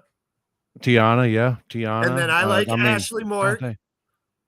Yeah, I mean, and I like Brittany, Boosted 12's old lady. I shouldn't say old lady. She might kick my fucking ass. I didn't mean old lady. Yeah, I mean, not the way you heard it. I heard it. There's another girl too, man. Oh, Brittany. Brittany's my favorite. Brittany. Girl racer. Brittany from Kentucky. Who's that? She bracket races all the time and always wins. Probably don't follow her. Yeah, Brittany's awesome. That's my favorite girl racer. God dang, now that you said that, I'm thinking about, God dang, I didn't think about that. Yeah, Dean Blevins is right, but I can't vote for myself. That'd be so biased. This dude's right now just cramming his fucking face full of salad with ranch poured all over it and some croutons like a rabbit, dogging the shit out of me. Oh, Alex Taylor's a good one too. Yeah. Yeah. Definitely. Joe Rogan's 56. Yeah. Yeah, he's old. He's also Texas now. Yeah, he's down there where they keep it weird. I mean, he was big before, but now he's even bigger because everything's bigger there. So. Yeah. Yeah. Oh yeah. We when I was down when I was up there. That fucking salad bar better have a pound of bacon for me to eat, or otherwise, dog, I'm walking the hell out. Like I don't eat lettuce, I don't eat onions, I don't eat tomatoes. What about? I'll eat lima beans, maybe some corn. What about some croutons and bacon and some boiled eggs? No deviled eggs. I'll eat the bacon, but no deviled eggs. No, not the deviled egg, but the boiled eggs. You know how they chop boiled eggs and you put boiled eggs on your salad? No, I've never ate a salad. Never once. I tried lettuce once. Well, you got all them chickens over there and stuff. I figure you liked eggs. Oh, I love eggs. You don't like boiled eggs? You don't like boiled eggs? No. Is that like a devil's egg or whatever? No, that's where you like just boil the egg, and then when it cooks, it's. Oh, okay, boiled egg. So what was that? Where you peel the shit off? Yeah. I don't know. I might like that. I just never tried it because it just looked a little sus to me. Yeah, I don't know. I could pop an egg shell and just back when I used to work out and stuff. Mr. T, the engine in LL Spool J is a 388 LS, originally built by OCD Performance. It's got a billet crank, billet rods, steel rods, diamond pistons, Frankenstein F310 heads, the best heads in the world. I'll fight you if you think otherwise. Fuck your mastheads. It's got a solid roller in it. The block's been bored out in the lifters, so I can run a 90 whatever big block lifter, 1/2-inch push rods, 1/2-inch studs. I run a BTR intake. If Frankenstein is listening and just heard me give that praise, if they want to like sponsor me one of those really beautiful billet intakes, I would take that. But I don't have money for that. So mastheads are fine. I'm just messing around. Stop it. I just got to rep what I bought. Oh. Yeah, I didn't even know what a hard-boiled egg is. Dog, I'm telling you, I eat meat, potatoes, some bread. Like, that's it. Like, Yeah. that's No, I'm the same way. I might eat some corn. BTR intake, 720 pound fuel tech injectors, one of those cheap 102 eBay throttle bodies or whatever. 94 millimeter forced inductions turbo. A Wyatt on here talking shit to me, but won't sponsor me one of those badass NLX bullseyes. He can give me one of those in like a 106 if he wants. I think he's in the group. I think he's in here in the group chat. And then some tile wastegates and goddamn, where'd it go? I think a turbo smart blow off valve. I think that's it. Fuel Tech FT600, Capizzi, 2-speed glide, Pete Nichols spec bolt together converter, Marty Marriott rear end, the most beautiful piece in my car that Joe Williams helped me out with a ton. God bless him again. Probably say that 100 times. TRS suspension. Yeah, I'm waiting, dude. I've heard all these good things and no one's shipped one to my house yet. It's weird. And I've been nice to them. I told you, be nice. You get sponsors. Maybe I was wrong. I don't know.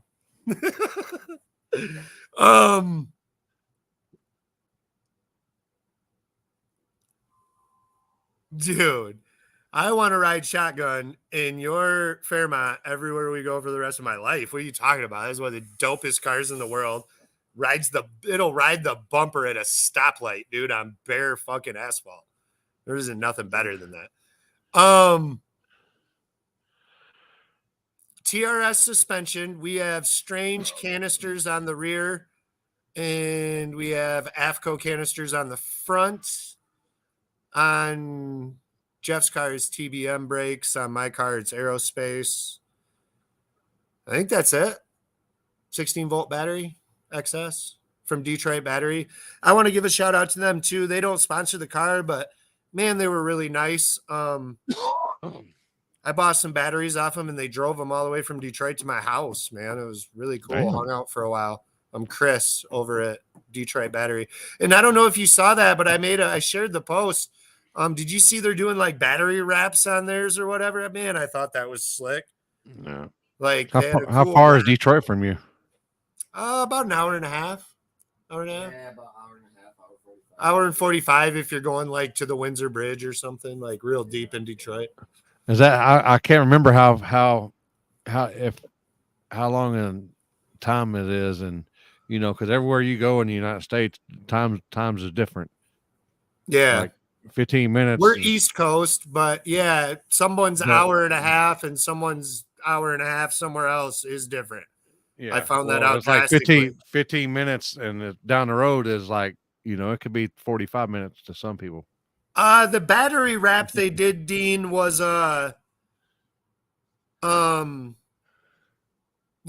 just like you'd wrap a car. It just has really sick designs that they've been wrapping the batteries in before they sell them. I just thought it was really cool because there really hasn't been a ton of modifications to batteries in the last couple of years, other than Chris at Detroit Battery reassured me they're coming out with their own lithium. And he kind of ran me through that. I've always been scared of lithiums because we're stupid and let our batteries go low. And I don't want to burn my trailer down or my garage down because I'm a dumbass. But he claims this new one that they're a part of, and a couple companies he gave me, he said they won't do that, and it's not as bad as everyone says. So I think when he gets those designed, we'll probably buy a couple off them and run them. I like to support people that, whether they sponsor the car or not, that are great. I mean, that's why I love Ohio Grudge Racing and Detroit Hood TV and a lot of companies in NSE Films and shit like that, and Garage Built. So like Garage Built Racing, I've just bought stuff off him like a regular customer, but he's always been so cool to me that I always try to give a shout out to him. He always seems to have everything you could ever ask for. And Joseph's such a cool dude. So Shout out to Garage Built too, even though they don't actually sponsor my car. Shout out to Dean Blevin's Salad Bar place. If you want to ask him, he'll tell you where to go. I will never know. I had it. It wasn't that bad. They had some other stuff. See, I don't like all the. I just like giving him shit about it because he I'm gives not like me a shit spring about mix everything. guy. I'm more like a romaine type of guy, which is like a Caesar salad, which is like it's not like a spinachy or anything like that, radishy. I like just lettuce. I don't know. I made this salad one time where I took chili and cut up steak and put steak in it with some strips of bacon and some cheese. It was dope. Yeah. Noble Raymond's pizza place. They just have the salad bar. No, that's even better. So I can get pizza there, normal food. So I've been busting his chops this whole time, and I can probably get a meat lover's slice of pizza while he eats the salad with me. And then we hold hands on the way out and in the car. Because when he gets people at streetlights, it sometimes makes me nervous. That's a T-bone. That's a hamburger.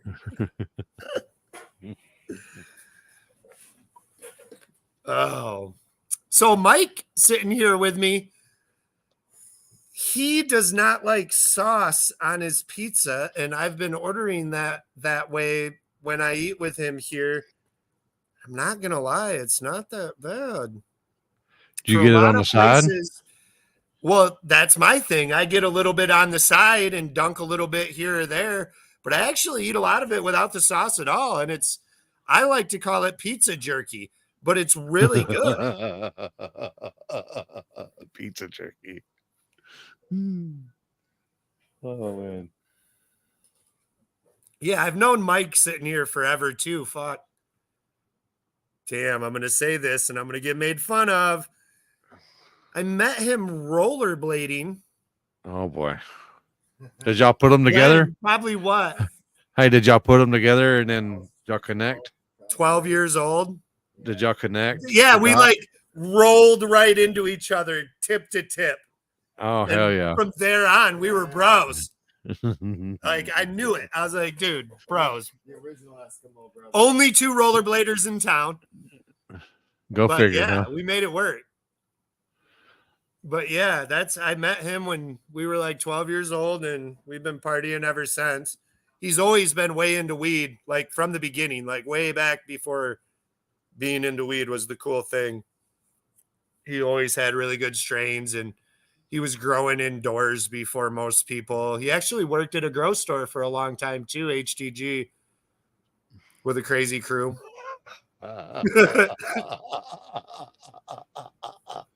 Oh, shit. Oh, God dang. Dude, someone's got to name their car Pups and Sup. That'd be good. Holding dog. Oh, man. Oh, man. I'll smoke that. So I have awesome friends, awesome weed to smoke, cars to race, photos to take, cool kids to hang with, and hot wives to bang. It's not that bad. I still remember that one time he's at War in the Woods, and Jamie said that you were single or something like that. And oh my God, dude. Literally, I had messages like as I'm like staging the car, my phone is because you got your draggy on. My phone is like dinging from my wife, and I was actually like, because I couldn't hear Jamie in the car. I'm like, oh shit, like she knows I'm at War in the Woods. So I'm like freaking out kind of as I'm about to let off the button. And dude, that was that pass that we just showed. The pass with the people behind the car. I thought like one of my kids or something happened because I was like, for her to message me 3 times in a row, I was like, shit, and let off the button, get down to the end. And she's like, so you're single, huh? I was like, what the fuck is this bitch talking about? So I didn't answer. I get down to the back, and of course, Bill Steele, like nose case watch, like, good Lord. oh, Dad was on it. He's like, bro, you might be in trouble. Oh, Jamie, what got like that? I was like, oh my God, look, that's what she was messaging. Oh, we laughed so hard. Yeah, Jamie's like, that's the trailer to be in, ladies. This guy's single. Head on down. My wife's like, the fuck they are, dude. And I think I told you, like, she isn't someone to fuck with, dude. I've watched, that bitch will knock some teeth out. Jasper Like, looked like this. Yeah. Rough. Like, I would not want to piss her off. So, yeah, she was like, Jamie almost got me. And also, God, I love Jamie too, man. Like, yeah. Jeff Thomas. Yeah, just so many awesome people. Man, I hope he gets well. I tried calling him the other day, but I think he's just dead. Yeah, I messaged him, or I texted him today, and he said, I was asking him how he's doing, and he said he's starting to feel a little bit better. I said, is it COVID or what? And he goes, yep. I said, God dang, what a shit time to get COVID on you, especially when you're that's on vacation out of the country and you get COVID. Wives or wife? Yeah, I got one wife, I promise. Yeah, that's probably it. That's probably the problem. Big Yeah, Dean. so Jeff is back though? Is he? Is Jeff back, Dean? Yeah, see, Dean already just narked him out. Jeff's back, everyone. Need shocks, need calls, just blow that shit up. Jeff's back. Dean just said so. Just tell him Dean Blevins said you were back in the States and healthy.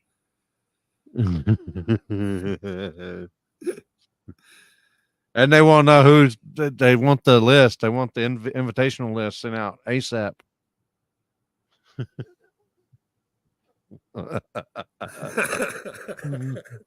Oh, well, all right, Limpy. Instead of going 6 hours like last time, yeah, I'll save a few more stories. I've already called out every sponsor we have. Stripper Glitter has always hooked us up. Chris Lane and Mike have treated me so fucking good. I've referenced Bobby Built 100 times. Affordable doors for any of your garage door needs. Victor and his dad. I have them in my house. I had them before they sponsored the car, before we were even friends. They did an amazing job. They've done all my friends' doors. J&E Performance. That's Jordan, and Bobby Built works for them, and Dylan.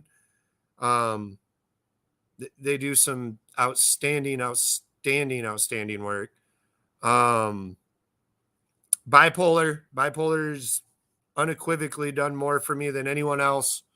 In all aspects, even my life. They just want me to succeed at everything, not even caring about race cars. They're just such amazing people. Ed over at E's and B's podcast every Friday morning on Spotify. Probably other things too, platforms, I don't know, but definitely Spotify. Get there. McCormick Racing, Mark Clark over at McCormick Racing has always helped me out. Been a really good friend, helps all sorts of racers out, sponsors all sorts of events. You all should be buying your tires off him solely based off he makes so many of our pots bigger. So many. So McCormick Racing, obviously Jeff Thomas at TRS. I don't think that really needs much of an introduction. He's been one of my best friends and done so much for me. But obviously his shit's on, so much stuff across the country, does amazing work. Everything's great. Fuel Tech, Garrett Chastain at Fuel Tech, and everything they've done for me. I could never thank them enough. Turn and Burn. Turn and Burn is a huge part of this. And we got a lot of big things coming this year, new products, cool cutouts for the racetrack for kids to put their face in next to the car. We're going to do hero cards for one of the events for almost all the racers. So we're going to make these hero cards, get a hold of everyone that's locked in, and that way the kids can come through the pits and get all these cool cards with their driver's stats and names on them and whatever info they want to give me on it. Kind of like a baseball card back in the day. Yeah. I just thought that'd be cool, man. Trying to keep the kids involved so this sport stays alive. Yeah. Stone Depot. Kyle and Stone Depot. I've known him since I was 2 years old too. I'll die loving Kyle. They do a ton for us. And like I said, I'm still going to shout out people that help out. And that's like Detroit Battery has been really nice to us so far. We didn't get any sorts of spot. Take it easy, Mike. Love you, buddy. Later, Mike. See you, Lippy. So I'm going to shout them out because that's awesome, man. They drove batteries all the way up to my house. You know, they didn't have to do that.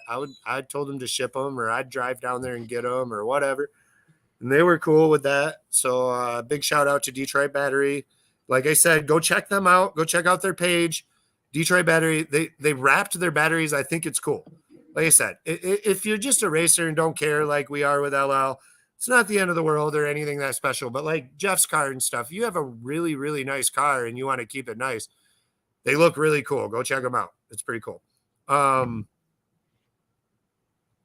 Ohio Grudge Racing, Josh Robinson. He's always been there for me. He's always had my back. He's never wavered. Even when I'm like making retarded decisions, he'll still back me. I love Josh to death. Obviously the second tight crew. I want to make sure I nail this. So Rob Locke, Jacob Heisler, Bill Steele, Sean Norton, Phil West, Mark Mauser, Mike Hickman, Andy Backoffen, Bobby, I don't want to butcher his last name. We just call him Bobby O. He makes the best taquitos in the world. I think you had him. Oh, yeah. I remember. Holy fuck, man. Yeah, Big and he makes shout the out hot to sauce those. too, right? Hot sauce, Huh? dude. Is Yes, that the dude that hot made the sauce, Yeah, chips, yeah. homemade chips. He just came over the other day with like a huge batch of them, man. It was just Yeah, they're actually fire. Pam Steele, Billy's wife. She helps out in the booth selling t-shirts and stuff. It's really awesome. I just want to make sure I don't forget anyone or leave anyone out. Saturn Racing's always been really good to us. They do a lot of the Grand Theft Auto shit. So if you're ever on my page and you see all these posts where I'm posting my car like video game style, that's Adam who makes those cars and races them on Grand Theft Auto. Is that stuff PC or is it? Yeah, PC version. That's PC. Like Okay. not just the game you buy. I wish. Have you seen them how they do like the big truck simulators deals? Yeah. I was like, good Lord, I could get into something like that. I could get into I some think video so games too, like man. That stuff seems so fun. One of my buddies has one of those chairs for racing, and it's fun. No questions asked. I just don't want to leave anyone out. Sloan Onondaga Dragway, Woody. I know we had a little bit of a mishaps at the end of last year, and some mistakes were made, but I can promise you from the bottom of my heart, that dude has never done anything without the intention of trying to help that place, help the drag racing community. I've watched him multiple times pull $10,000 out of his pocket, straight out of his pocket, and add it to the pots of races with knowing that we're probably not going to get the car count that he's really hoping for to make this money back, but don't give a fuck and pulls it out. Big thanks to Woody. He lets me use the track sometimes to test some shit out here and there and do things. He lets a ton of people, pretty much anyone, use the track here and there when they need. He's a good guy, man. I'm always trying to picture my car. I got a picture of it up here. What am I missing? I think that's it, man. I think those are all the sponsors and the couple people that have reached out recently and kind of, helped out a little bit or offered help or just were really cool, really good people. What about the wife and the kids? Oh, I was getting to that. I just remembered another one. Beater Bomb Tuning. They're on board with this new stuff. There's one more. That's why I was struggling. No, I don't ever forget them. They always go last though, just because I end up usually talking too long. There's someone else. Ethanol One, like the E98 and stuff fuel. I don't use ethanol anymore. We're on meth, but I still buy barrels here and there for like the Mini Cooper and stuff. That guy has always done me right, and their product is amazing, as tons of you on here know already. Jim Johnson is killer at Ethanol One. I think that's it. I think that's everybody that sponsors the car and shows us love. So And thank you so much to all those people. Thank and you you got to to remember to get anyone your fuel injection stuff done too. cares. Yeah. What was that? Fuel injection solutions, Yeah, right? you gotta get them. You gotta go get them. You gotta. Oh They don't sponsor the car, like I said, no, but but you once gotta again, go somewhere Wednesday, right? And then get them cleaned or something. yes. So Fuel Injection Innovations, check them out too. Fuel Injection Innovations. They're just good people that did the right thing, and that is rare in this world. So if I find someone like that, I'm going to talk highly of them. If I got some sort of platform like I do right now, I'm going to speak on them because like Fuel Injection Innovations kills it. Detroit Battery kills it. They're not sponsors of the car, but they're great people. Another track that's great is Ubley. The owners up there are trying to do big things, and I love that. I'll shout out Chuck Be Humble for trying to keep the streets alive around here. You know how complicated that can get, you know, with people trying to do that and stuff. He is the only reason we have streets up here. I don't give a fuck what anyone says. It's Chuck Be Humble, man. And big props to him, Dave Doan, all those guys helping him out, like security and flagging and finish line and starting line cam. Sometimes those guys don't get to see all the racing, you know, but still pour their heart and soul into making sure the results are what they are, or that the cops aren't getting any of us busted. And that's huge, man. Thank you so much for that.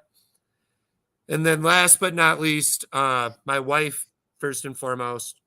I definitely wouldn't be here. I wouldn't be able to do this. She's like my friends and burns me all the time, which has given me a drive that always wants to impress her. So it's how I kind of got to this point in my life. I'd recommend that too. Find someone that motivates you, that like makes you want to be better, and whatever that is. Even if she's so mean to you that you want to be better, or she's so nice to you that you want to impress her, whatever those reasons are, find someone that motivates you. However you get motivated, because that helped a ton to get to where I'm at right now. I want to thank Rory for all those memes that he makes of me. I honestly like look at those some days when I'm feeling depressed, and it brings me right back to life. And I love Rory. Rory is amazing. Oh shit. So yeah, Kate, first and foremost, Noah, Big Tasty Photography for lining up the car sometimes and just being as awesome as he is. Kenzie, I love her so much. She was my first. She's probably the most like me of all the kids. Cora, who is a combination of me and Kate, and is the scariest thing this world's ever seen. That girl. Might not know it yet. That girl's already got the world figured out. Dude, she's wild. And then Chubbers, Graydon Jet. He's got to be the cutest kid ever. Biased opinion, obviously, but he's awesome. I also had great parents. My fucking parents were cool, dude. I was super blessed. Like all my friends, all these people you see here, like we all hung at my house growing up. Like we all hung there because my parents were cool, and they let us get away with a little bit more than most, and understood that, you know, we were good kids at heart, you know, even if we were doing something we might not should have been or got caught doing something stupid. They understood us, and they were awesome. They supported me in everything I ever did and still do. Very, very lucky for that. Not everyone grows up that way, and having friends that didn't, you know, is how I know and learned that not everybody is this lucky. So I definitely am super thankful for my parents and my other family that came from Kate's side and stuff. Like everyone is awesome and helps out and watches these kids. The ex-wife's cool. Like she don't argue with us or fight with us or nothing. We all have a good relationship that Good is deal. solely based on trying to make sure the kids have what they need. And so, like I said, I'm just super lucky, super thankful. Could never thank everyone enough. Thank you, like I said, for motivating me to be here and showing me that there's so much cool shit to go do. And hopefully we can continue. We're going to try to keep the train rolling this year with 2 cars and But I think it's, I think you got it reversed, because I think I got a meme for you. I think you got it backwards here. Okay.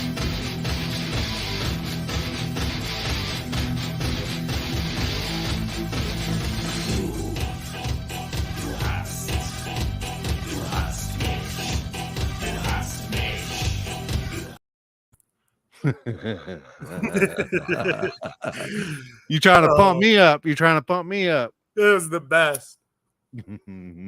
Yeah, we try to motivate anyone, man. Can't stress enough. The more everyone's positive, the better this place will be. They're trying to get all of us to fight. No question about it. Like, you watch the media, you watch social media. They want us right now to argue with each other, and there's no need for it. None of it's going to matter. Promise to God, when you die, you are not going to care who was president in 2024. Yeah. That's not the thought you're going to have is, man, that was really cool when Biden won. No one's going to say that ever in the history of mankind on their deathbed. So worry about the things that matter, like who you surround yourself with, you know, the company you keep, and try to have as much fun as you can and be nice. And when people piss you off, try to come up with a reason in your head for why they did what they did that pissed you off, and it'll make you feel better. Yeah. Oh, huge shout out to John Capizzi. God dang it. See, I think he said, I think he did say it. John Capizzi has helped me a ton. I ask, like, that's one of those guys I call in the middle of the night when I wake up from a dead sleep, and I'm like, I wonder if I should be doing traction control based off slip percentage or drive shaft speed or RPM or a combination of all three. John's who I call, and he answers. So, and he builds my transmissions. And he builds a lot of my friends' transmissions and a lot of people in Michigan. John is amazing. He tunes cars. Capizzi Automotive in Holland, or maybe outside of Holland, but it's right by Holland. I almost forgot that. And he has the coolest kid in the world, Ethan, who's starting to race too. And he made the shirt for Stephen Little. Yeah. I'll give a shout out to Stephen Little, even though I've only met him once at War in the Woods, but he seems like one of the most positive people in No Prep. I don't know if you watched that Tin Soldiers interview, but it was absolutely amazing. Yeah, just be more positive, and this will all be a lot more fun. Yeah. Help people out, have fun. Don't care if you lose. Call out big names, get your ass kicked, call them out again, and try to beat them. Yeah. Like, don't take this so seriously, because it's not. I mean, you know, you can always be the fastest in your neck of the woods. It don't fucking matter, dude. I go to those races, I get put out first round, and I literally look them dead in the eyes and challenge them right there. I will masturbate faster to completion than you ever could. Let's go. So I still know I'm the fastest at something. You know what I mean? Yeah. Or we'll race, and I'll always be the fastest at something.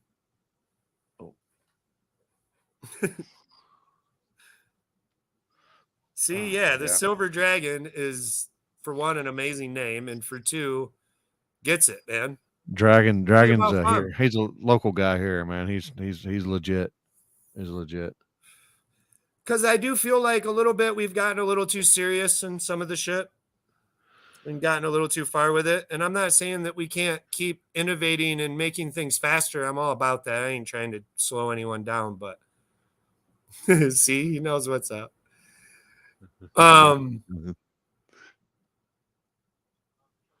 I don't know. I'm super high. I'm too. All right, guys, I'm gonna call it. We're at 3 hours and 24 minutes. I feel we gave some entertainment. I saved some stories for the next one that are really good. I didn't burn us out. So, and hopefully we create some new stories this year. We are going to try to do a little more YouTube. I haven't got to it yet, but there are a few videos up there from last year. Hashtag second tight on YouTube. Will there be any more commercials? Because yes, the commercials are there'll be legit. a lot. There's going to be a bunch more commercials with me and Wyatt for Turn and Burn. There's a lot Turn and Burn wants to do this year. Like the commercials, I got to get with Bob Rice here in the next couple days. I think the commercials are going to run during Bob Rice's live feeds. So that'll be hilarious. And like I said, Turn and Burn wants to do a few things at some races. We're throwing the Turn and Burn event up at Onondaga this year. Josh Robinson's going to help me with that. Thank God, because it's hard work. But yeah, it should be a really good year. If anyone's wondering, there's a race in Michigan every single weekend somewhere. So if you want to come to Michigan, just like everywhere you go. My garage is always open too. You need a place to stay. You need a place. There's a hoist here. There's welders. There's whatever you need. We got streets up here. We usually have fun. We got some fireweed thank you too. for listening. Thank you for giving us a way to do this, or a reason to. It's a blast. Super, super fun. I got some fireweed too. It got some fire rosin. I know that. Yeah, I promise. Like, if you want to get high, it'll happen. Like, to its fullest ability. I remember getting high just sitting in the air when y'all. Yeah, like if we've got the garage door closed, you're gonna get high whether you want to or not. And I was like, good Lord. It's impossible not to. Like when you can't see 5 feet from you, you're breathing some in, I think. That one commercial that y'all did where the back door of the trailer come down, that where I got the picture of y'all coming out the trailer and for the flyer. The weed blower. That's the best one. Or the leaf blower. That's the best one. All right. Well, appreciate you coming on. Anytime, man. You guys have fun, and anyone, don't be scared if we're at the event. Come on up to the trailer, sign the car. My crew, I don't smoke till after I go out. So if I make it to the finals, you can't smoke with me till we're done. But my crew is smoking nonstop. So you need some, come on by. There's someone there is getting it. So all right. Other than that, I'd love to say that I love Eric to death. I love you, Eric. I miss you so much. Yeah, he's all right for a white guy. Yeah, he's pretty cool. He just has lived the lifestyle that I relate to. So me and him strongly get along. Yeah. All right. See you guys later. I'm out. Later. Party on. Later. There y'all have it, people. Thanks, Jay. If y'all like this, I mean, it's basically like just a normal one-on-one, but I mean, I'm high as shit right now. I don't know about y'all. I'm pretty fucking high. And I've been hitting this pen for 3.5 hours. I know I do it on Wednesday nights for like 6 or 7 hours, but I had some fireweed earlier before that. So if y'all want to see more of that, let me know. I'll just get people that I know that smoke, and we can do stupid stuff on here smoking. So y'all let me know. We'll be in Florida this weekend, north south at Immokalee, and then we're going to Showtime on Sunday. So I'll see y'all there. Y'all have a good night. Later.